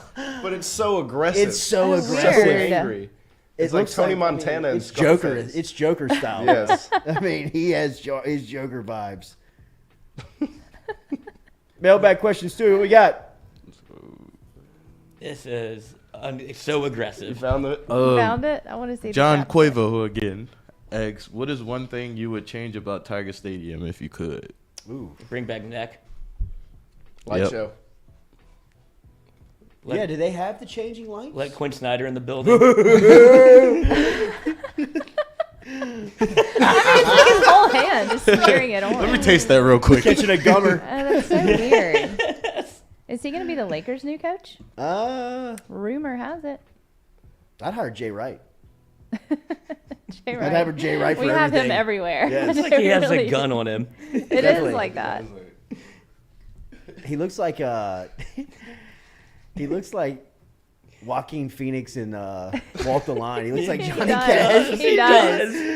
when Cash is when he's all fucking, he's going through his stage. Oh or he's my just God, he does. He's just wild. You don't want none of this, Dewey. Yeah. It is like It's the most dangerous drug Oh you wait, can Andrew do. Messina said Quinn Snyder is Scarecrow from the Batman show. Oh, he does look So like he him does too. look- Who's that guy? I love that guy. Peaky Blinders? Yeah, that guy. Cillian Murphy. Yeah, Cillian Murphy. Woo! Celiac Like him. Murphy. D Busy says that hashtag mailbag Stewie skipped my question. Ooh. Which one was it? I think it was I'm hungover on a flight home. Oh, yeah, what do yeah. I do? Oh, yeah. And I That's a Lloyd I question. commented back and said keep drinking. Absolutely. That's the answer. The trick is, before you get on the plane, you get a coffee, dump the coffee out, go to the bar, fill that up with a cocktail. Now you can walk around with your coffee cup. Wow, And Lloyd, they that think... is a You didn't miss a beat. fucking all-American move, All man. American. I mean, not even a All breath. American getting Not even fucked a up. breath. Lloyd. Star status move. I thought you were gonna say pour a little something in the how coffee. many alcoholics are listening to this show going, I never even thought about that. And this What a guy. great move. That little Not stoner spike that the coffee. produces Culotta show gave me a tip on how to get my alcohol on the plane. That's the move. That is the move. Hey, a lot of bro. flights back from Vegas. Like, a let's lot get of this. aha moments happening right now for listeners.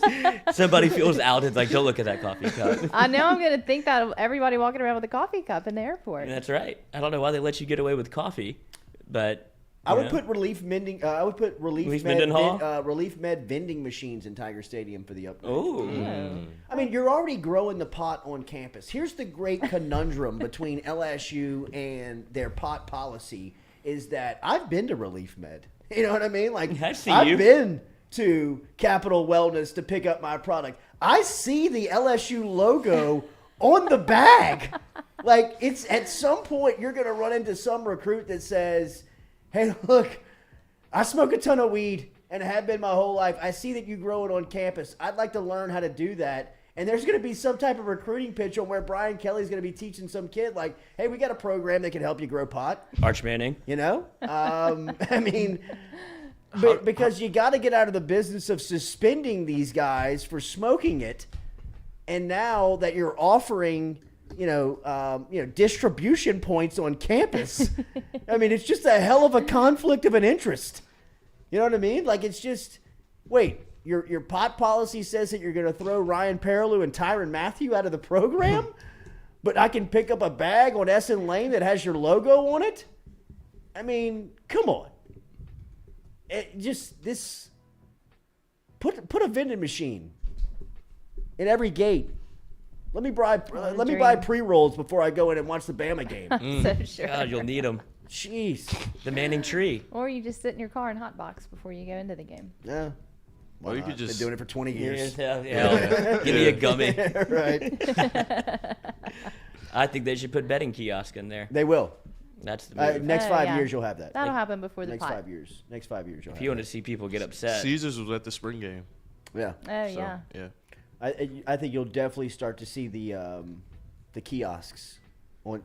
I see and envision a day where every chair has a kiosk that has, you can just dial in your Premier League soccer does Soccer that, does right? Like every You can chair bet- out in the stadium, even like the maybe commoner in this, seats? maybe The commoner seats. maybe Jesus. not in the. How's your ivory tower? I have seats out How's there. that baby blood tasting? We have She's seats out furiously on there. the phone. How do I get some of this baby's blood? I don't sit in them, but we have Look at them. all those common folk out there. Yeah, look at them thinking they make a difference. Eating the baby blood, Wine, blood boy. turkey leg, Yeah. splashing blood all over their heads. Oh my god. Go Tigers! What quarter is it? I don't know. I haven't said a go Tigers yet. I in my feel life. 22. ID me. D Blizzy said he will now take his shirt off for ventilation on this He's flight. definitely Do still it. drunk. Prove it. Do it. Put a picture in or it He's didn't still happen. drunk for sure. Picture, FaceTime us in. Video picture call it us. didn't happen. Take it off airplane We mode. said something for hot girls and boys to get back in here. Oh. Yep. Baby's blood. Baby's Ooh, blood. I OnlyFans. guess it was baby's blood. Well, that was a discussion before the show. Bad They Barbie. didn't hear us. Bad Barbie earning $50 million with no nudes on it on OnlyFans. No nudes. Incredible. 40 under 40. I need to check out 40 under OnlyFans. 20. I don't- 20 under 20. Good lord. 40 under 19. I mean, Do y'all go on OnlyFans? what? Be honest. I Wait, swear No, to we you. tried to figure it out during the show and You explain said, it. have We I couldn't. ever been on Yeah. OnlyFans? No. Nobody in here. I'm not Wow. wasting my time. Even the young guys hadn't been on OnlyFans. Really? It's too, Damn, there's how too do you much make free 50 stuff million out there. on it? Yeah. KD, If nobody's on it. like honestly, Pornhub's free. Well, It's I know free. it's free, but clear, if somebody's making $52 million, there's Somebody's something paying worth it. It's old watching guys. on there. It's What gotta is be- it? all, Yeah. like Married older people, huh? older people. They Married can also guys get that it are- free, just like everyone else, though. What was So that what are we website missing? that everybody got leaked on? That was all they were Oh, subscribed. Ashley Madison. Ashley Madison. Yeah. Lots of people around here were up in Ashley Oh. Madison. But that's the same OnlyFans. If you leaked, I'd imagine the OnlyFans subscribers, there'd be Yeah, a lot but you're of not. upset. I mean, It that was was an different, escort though. service, Yeah. right? I Oh mean, yeah, You that didn't was have to cheating. That was subscribe. cheaters for cheaters. Like Right. they're Yeah. like we all want to get together and like was I don't like someone my that husband. had a I don't like my list. wife. Yeah. I saw said it. I that mean, was I saw part of the list. Yeah, Somebody they brought it doxed to a bunch dinner of one night. people. It was amazing. Wow. Yes. I mean, we were just going down it like, holy shit, he's on here? A lot. Damn. It was awesome. He's on the wish list. Yeah. Give him a It call. was very interesting. But what else the next? new OnlyFans. Leak that list. People get upset. Mailbag, what we got?